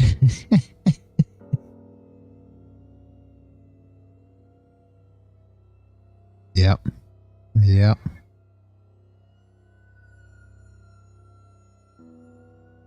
That's the only thing you like in Quant Tower? What's that? Because it didn't seem like you liked much of nothing in Quant Tower so far, Sonny. Yeah, I know. I know you don't care for Quant Tower. I use Quant Tower. See, no bottom wick put in. Club Jaw, I don't know where. I mean, again, I'm not saying to get involved here, but that's what you're looking for when you're looking for a long. If you're still in it, start managing your position and trying to find a way to, you know, manage your way back. So basically, I'm waiting till my worst entry hits BE so I can close it, and I have DCA with which I wanna wait a bit. I wanna wait till it hits BE on worst entry, and then I have like positions in profit, because right now I'm like $30 in profit, but yeah. I mean, I really want like this worst entry to be covered somehow, so I can close it on, let's say, break even at least, and then like leave the DCA. I don't know if this strategy is kind of like good or not. Got it. Looks good. Aqua Wolf, yeah. Yeah, I mean, when you got this wickless bottom candle, that's when you're looking for your push down, your flip, and your move up, right? So that was an idea if you're looking more for a long setup, right? You want to see something play out so that you have a setup and an entry. So what's the setup? The setup would have been your wickless candle. Your entry would have been the flip of the candle. Stop loss would have been the bottom of the wick. So essentially, your entry would have looked something like this.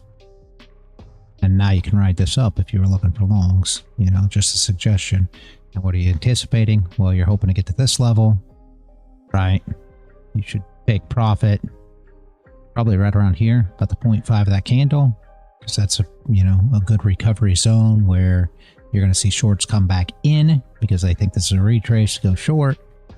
So you TP1 there, go to BE, I go +1, anyway, you +1 it, and then if you break this level, now you're targeting here, you're dragging your stop loss, you break that level, now you're targeting here, drag your stop loss, and so on and so forth. Okay. So that's essentially what you'd be. Makes sense. Hopefully.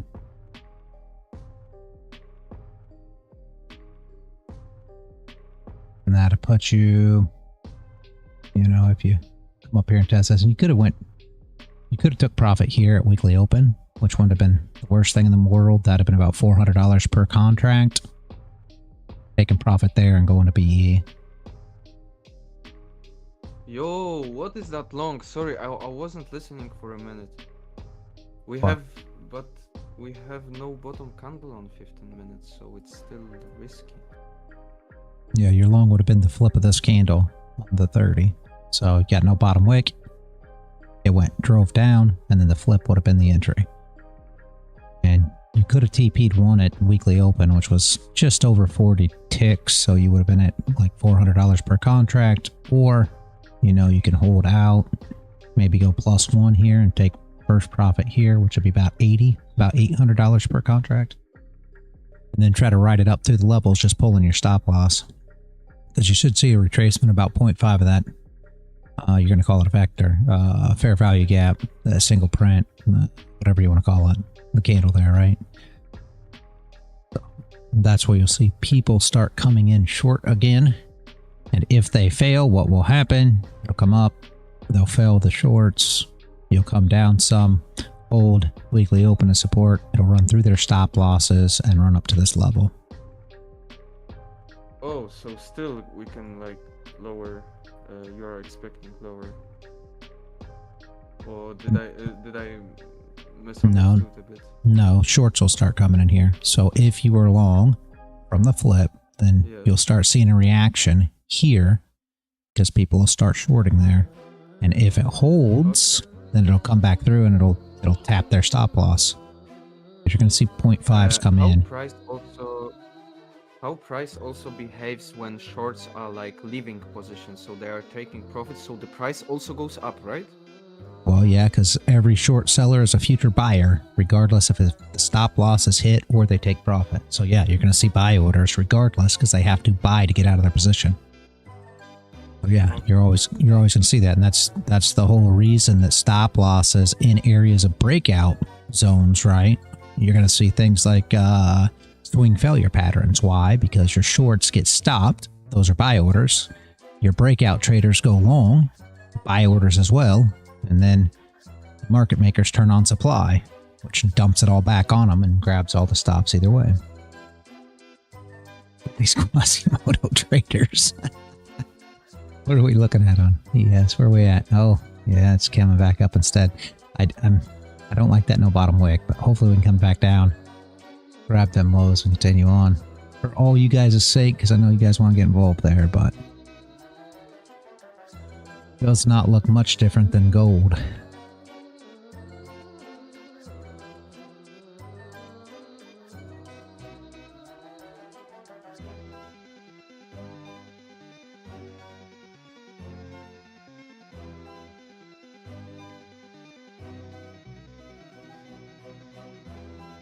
Eight ticks. Oh my geez. 8 ticks, Sonny. What is the story?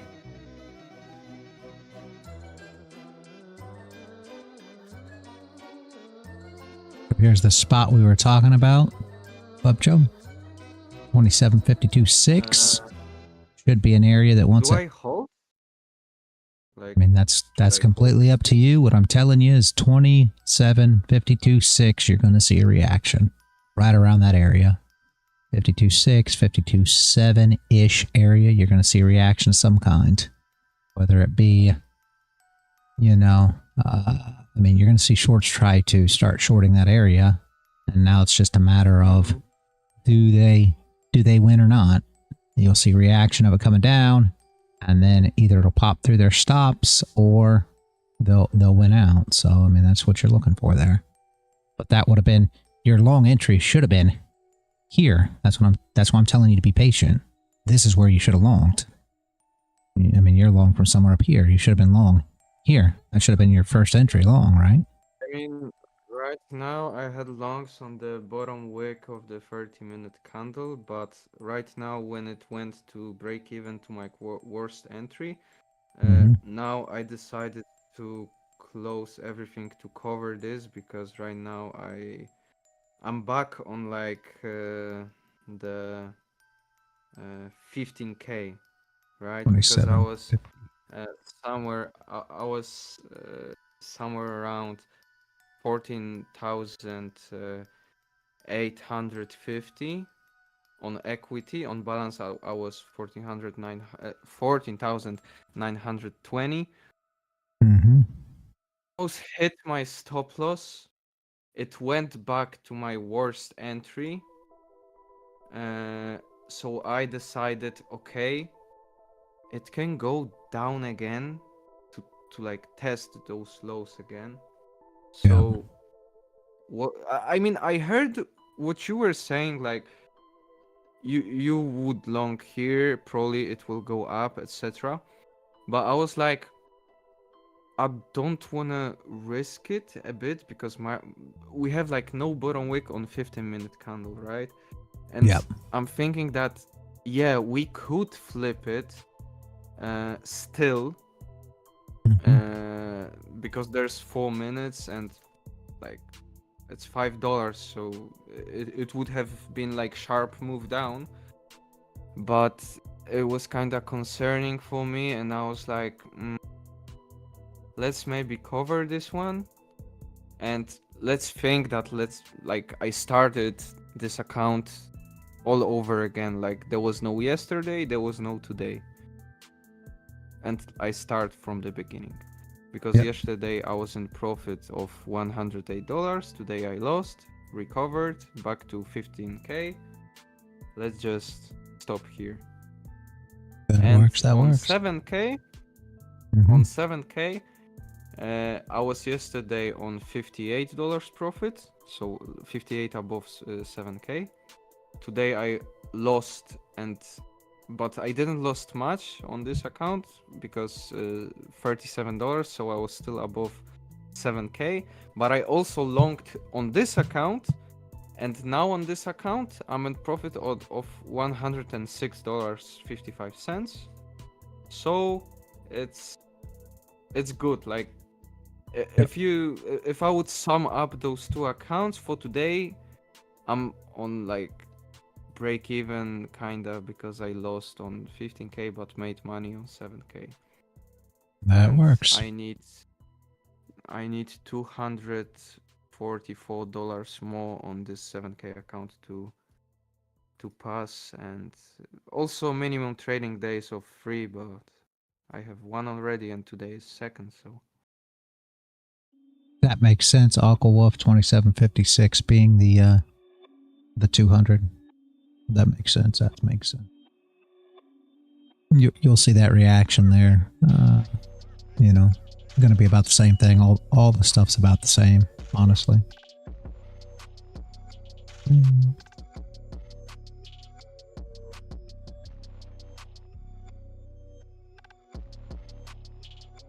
Short there with 2 lots. There you go.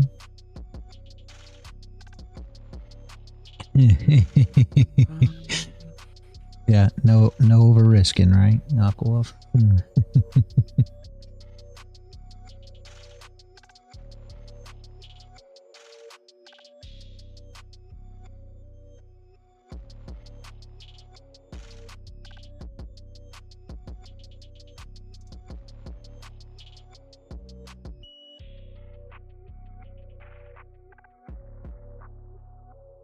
but as you can see, it went down a bit. Maybe not much, but I would be like, oh damn, nah, I'm closing this, and would be less profit. Yeah, well, where you wanted to be at on that would have been longing here, stop below, and then your TP1 should have been at the weekly open, which would have been about $400 per contract, and then you're now in profit, chasing it with a stop.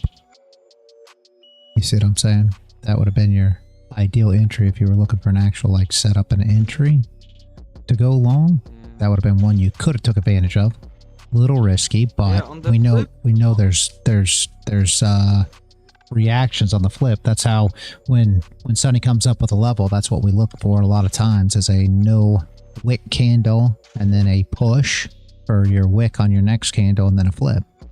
So works out pretty well if you're just trying to catch a fallen knife, or you know, whatever you want to call it, depending on where you're going, right?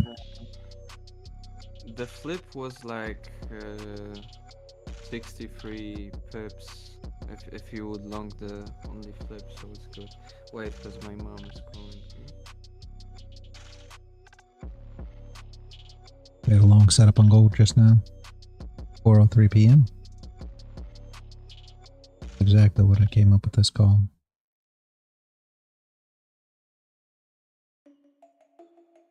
Oh, because of what you're talking about, the no bottom wick and then the flip. Is that what you're talking about, Sonny? Yeah. Okay. Yeah. Yep. Beautiful.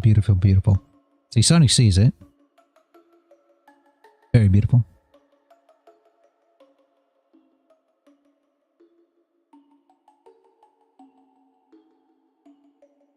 Hey, Jeff.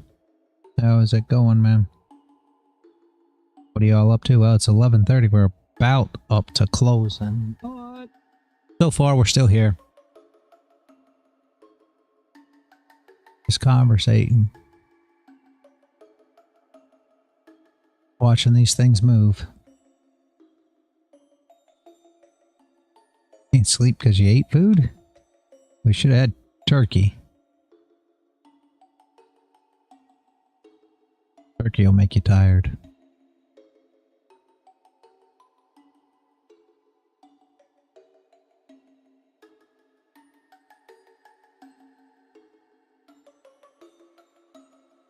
Get more hours than you sleep. Alright, fair enough. You've been up for a long time trying to trade though, Mr. Y. Jeez. Since Asia session. What? Crazy, Mr. Y.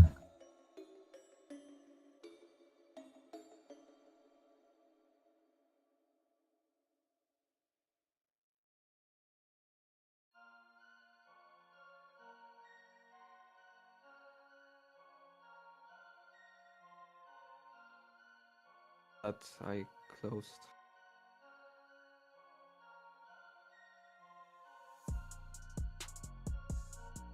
To be honest.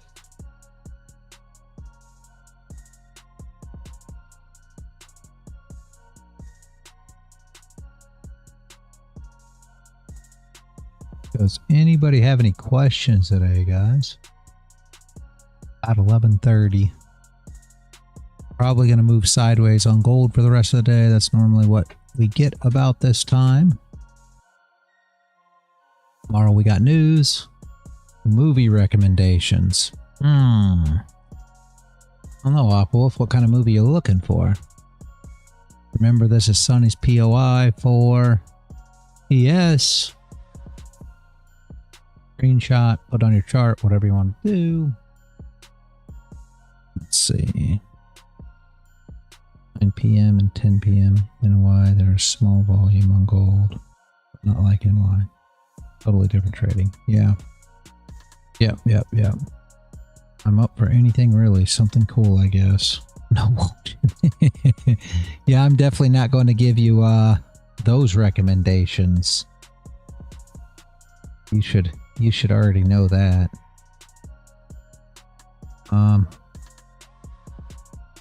Trying to think of a good movie that I've seen as of lately.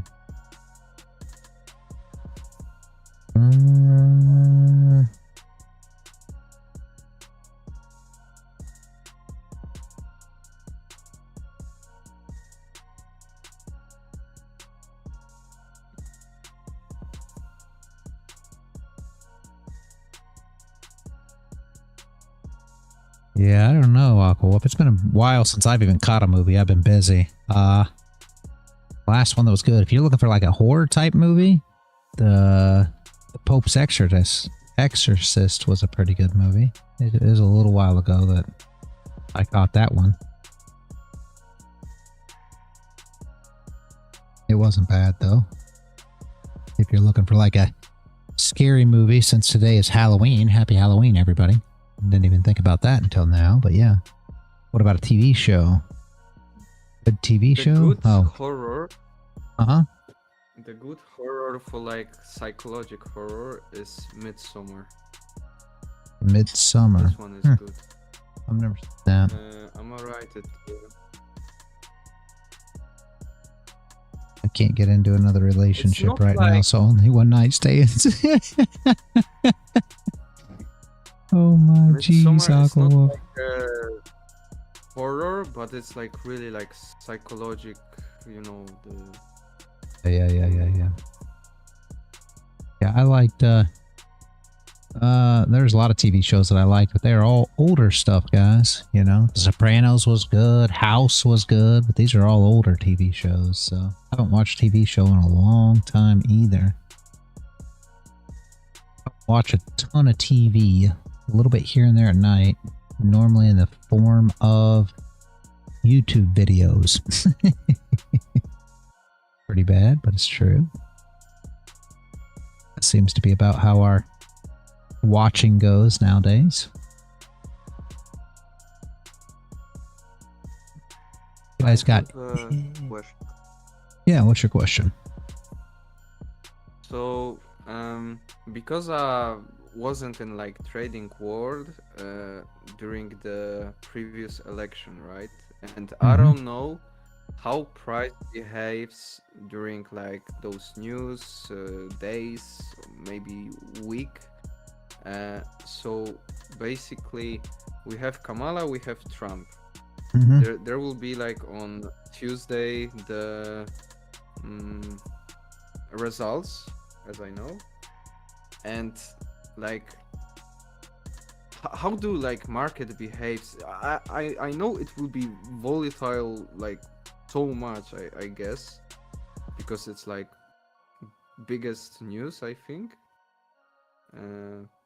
And is it like, let's say Trump wins, probably will go up, Kamala wins, will probably go down, or how it like works, if you can, because you have probably experience with those kinds of situations.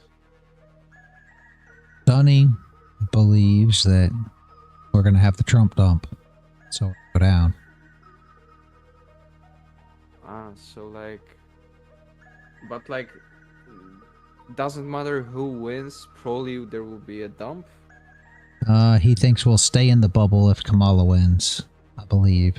Correct, Sonny? I think that's his thought process. I mean, the thing, yeah. So, because that's the thing, like, yeah. You can tell. I will tell later. No, go ahead. So basically, what I think is like, there were like big, you know, people were betting, etc. Like Trump will win, and maybe this whole move up of like everything since, let's say, holidays, because like the move up is way longer, but right now it's like really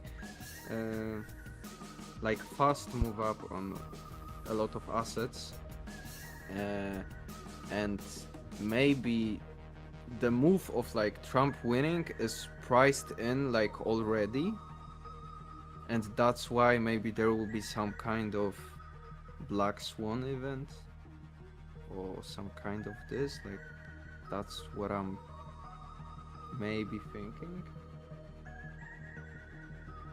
I think a lot of the economists out there are more worried about Trump's tariffs than anything. You gotta understand that Yeah, because there was something about tariffs on Taiwan, I guess, and I'm not sure about it. Get a, you know, they'll bring in, and I'm not going to say whether, you know, I'm not going to my beliefs or whatever in the tariffs because it's hard to say, you know, but sorry, I had a lag. Yeah, I said I'm not going to give my thoughts of the tariffs because that's not, you know, but with that being said, what are tariffs going to do? Right?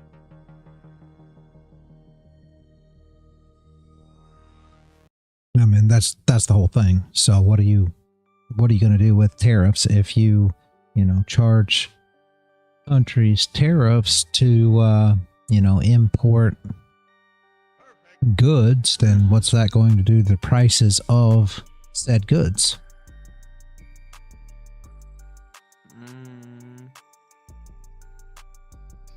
Like, I'm not sure. Like, I know that the how to call it in English, the wait 1 second.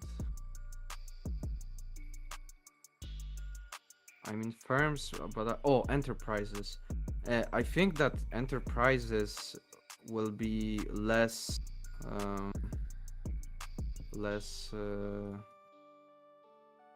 like efficient, something like this. Yeah, Biden left all Trump's old tariffs could be a contributing factor for a lot of the inflation. Yeah. I mean, that's the whole thing.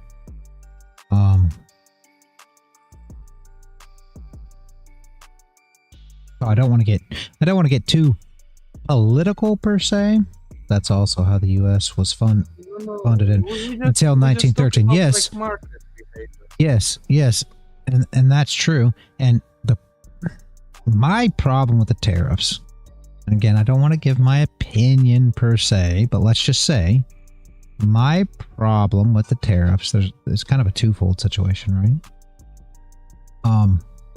The issue is when Trump first installed these things, right, back when we had a lot of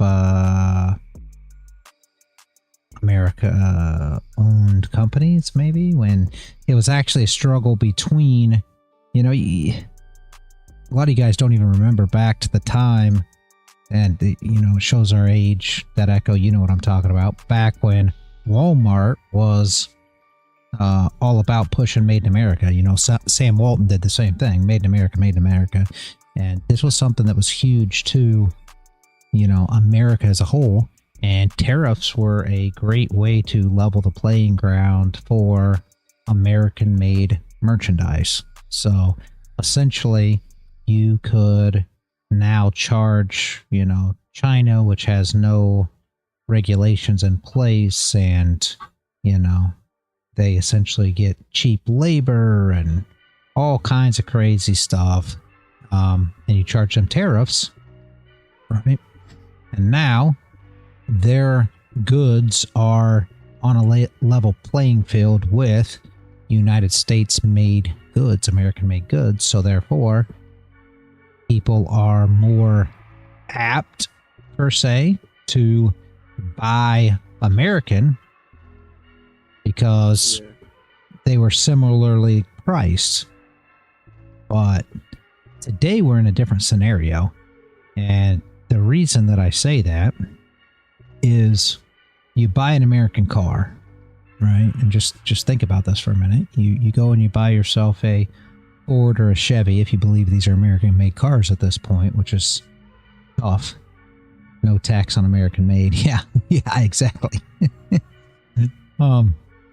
But the problem is all these cars, tax and tariff, everything else. Yeah, exactly. The problem, though, is what's made in America, and that's the issue I have with today. What's made in America?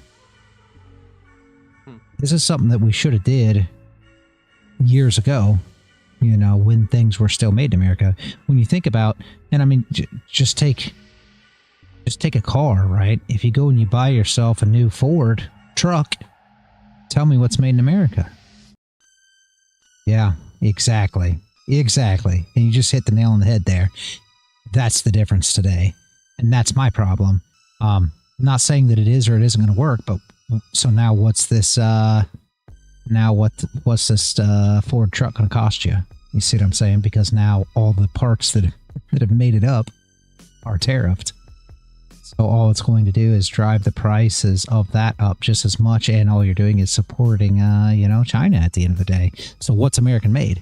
That's the issue. Now, if we would have did this 20, 30 years ago, yes, I'm all for it. Today, I'm not so sure that it's as productive as it should be. I get the reasoning.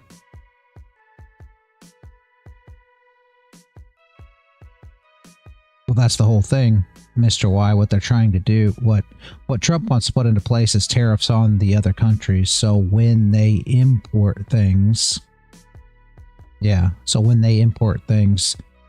their taxes are higher, or not taxes. I hate to call it that, but that's essentially what it is.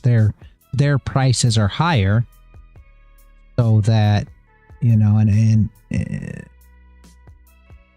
in the perfect scenario, it makes American goods, you know, on the same playing field as your Chinese-made goods, which is good. Some people will argue the fact that, well, not everybody can afford American because American goods cost more, Chinese goods are cheaper, and some people are on the, you know, level that it's better to buy Chinese because that's all they can afford, and all these things, and that's fine. People can say that just the same and say, okay, well, all it's doing is you know, hurting the little guy, and you can argue that fact. That's fine. I'm not going to have that argument. What I'm going to say is today, I'm just not sure that it's going to help American made like it would have 20, 30 years ago, because American made's no longer American made, just like that echo says. It's American assembled, which is a very, very different thing, because now we're driving the prices up on Ford.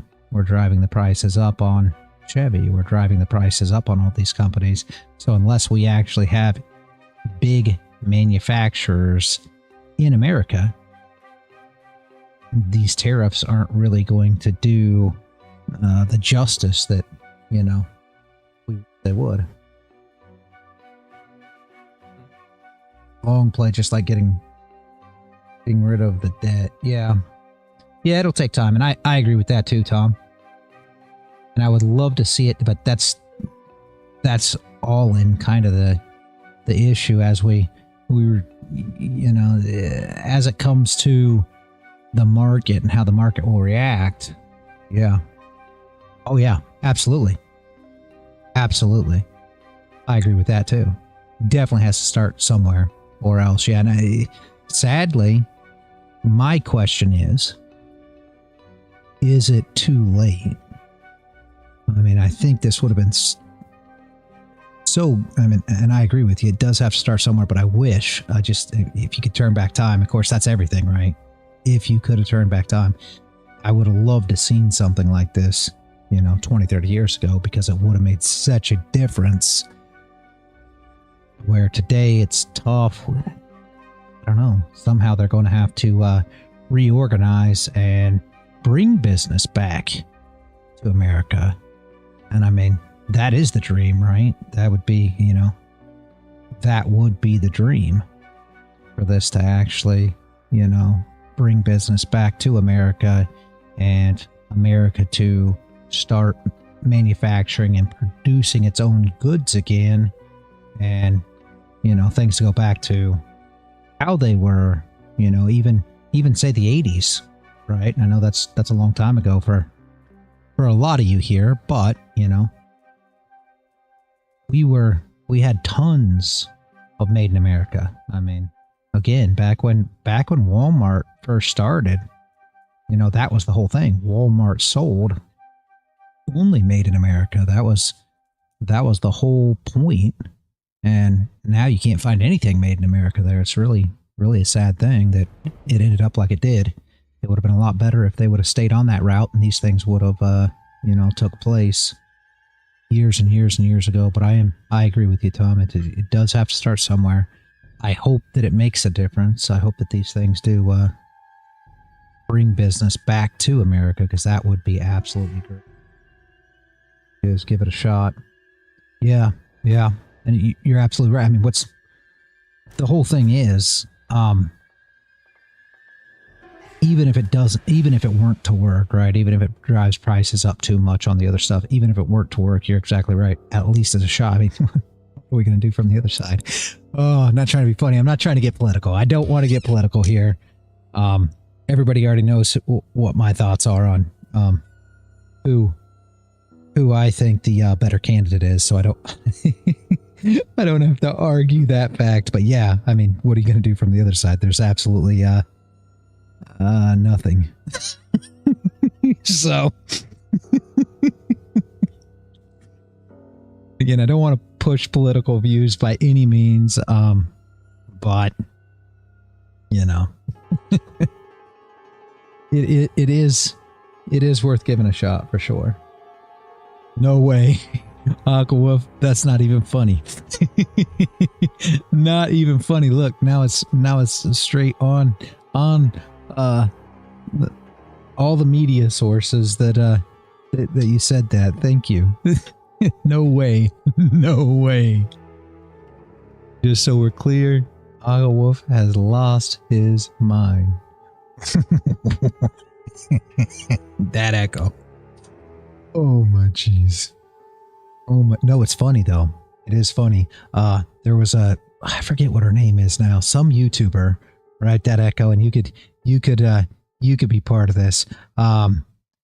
they came to a college campus. She came to a campus and she was interviewing people here in Florida, and she'd been to the other college campuses. And as you can imagine, a lot of the college campuses she had a lot of flack from because she's a Trump supporter, right?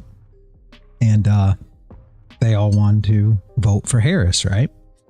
And she came to Florida, which I love seeing this, right? She came to Florida college campus, and it was like 60 something, like 15 or something in favor of Trump. I was like, that's amazing. At least I know I live in the right state, right?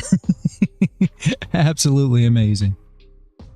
So even college campuses here aren't being swayed by rhetoric.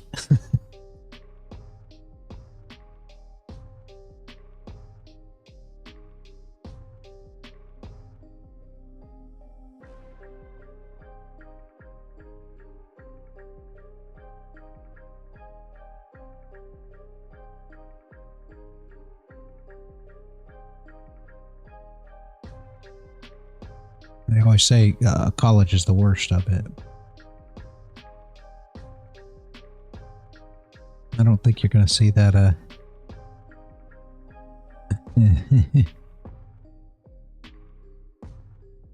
Oh yeah, here it comes. You said you canceled the idea though, right, Sonny? Yeah, you gave up on the long idea. All right. And here she may be coming down into your area. Okay, so we're gonna delete this. Sonny says no more. All you guys listening.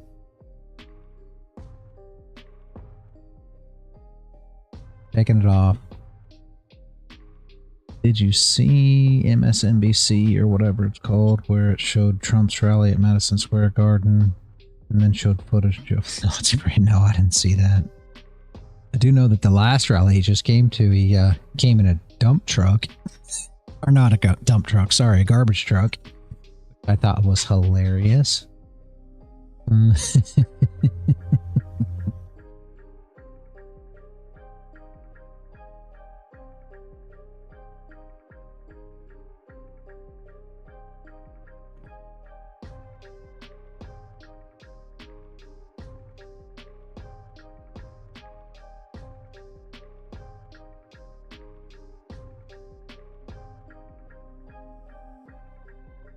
Well, it was because Aquawolf, and I don't know if you kept up on any of this, but Biden said that all the Trump supporters were garbage. So he decided he'd show up in a garbage truck for the rally. Now he showed up in a garbage truck. He's worked at McDonald's. Me.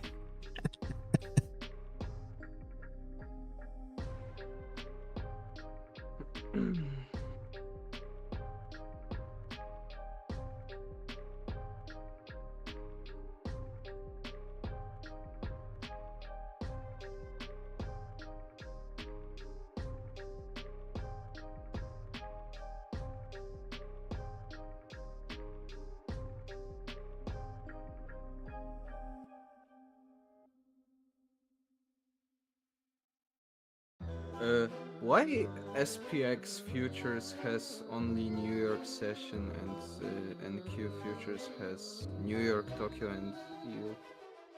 Why SPX doesn't? Because I noticed it right now. It does. ES is S&P futures. It has all the same sessions. Because look, I'm looking here at SPX. In the Puerto Rican. So and it only has marked up New York session. Let me see what you got here. Yeah, it should have all of it the same way.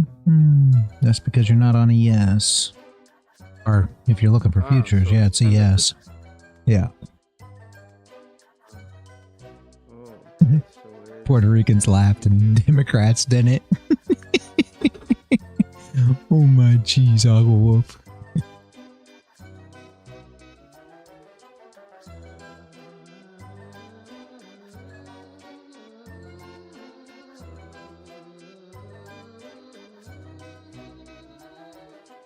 how do I find it? Like, wait, it's 500.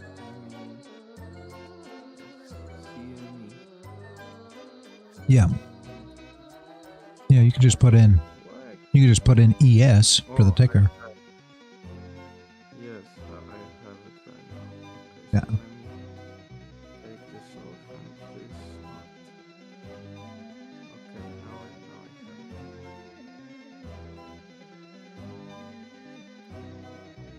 What ES stands for? Why ES? Because Nasdaq and Q, so it's kind of logic. Wait, does US30 also has CME? CME? I don't know, maybe E-mini S&P? I don't know.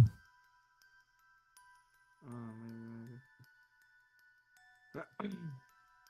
And US30 doesn't have CME, I think, when I look. Yep, that's what that echo said too. ES equals E-mini S&P. That makes sense. Okay. Sorry. So tomorrow full port Friday. Long on everything. Yeah, first day of the month, why not? You're gonna long on everything? Okay. No. Gonna wait for opportunity. Very true. And entry. Very true, that echo. I don't know why NQ's Nasdaq and it's not just SP. I don't know. I don't know that one. All right, Aquawolf. Have a very good one. Plan to hike. That'll work. Have a great day. Hope to see you tomorrow, man.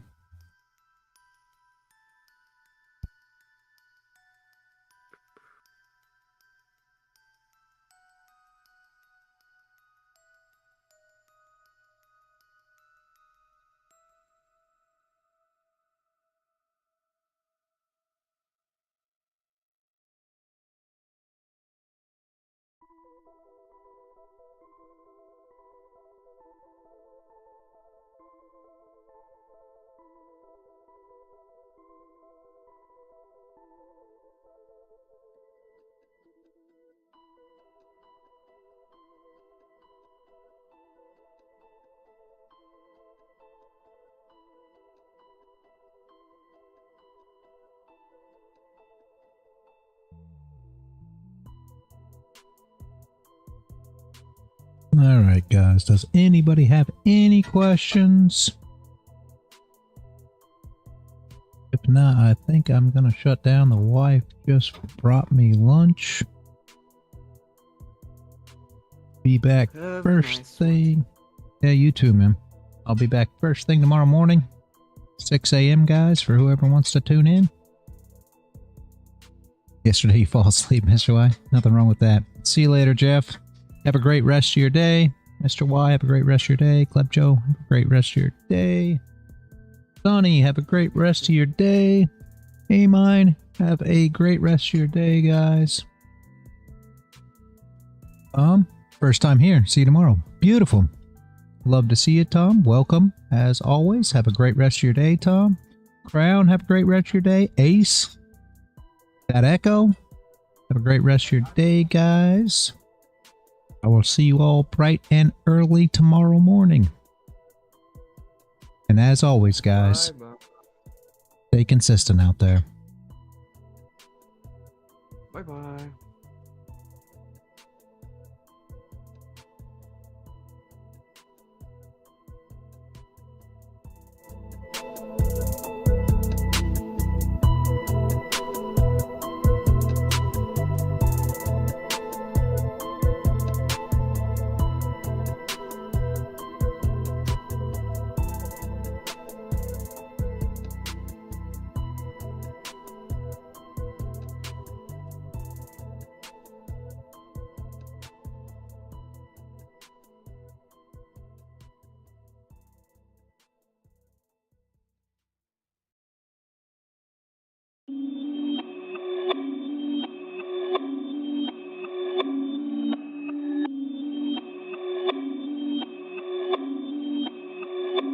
Perfect.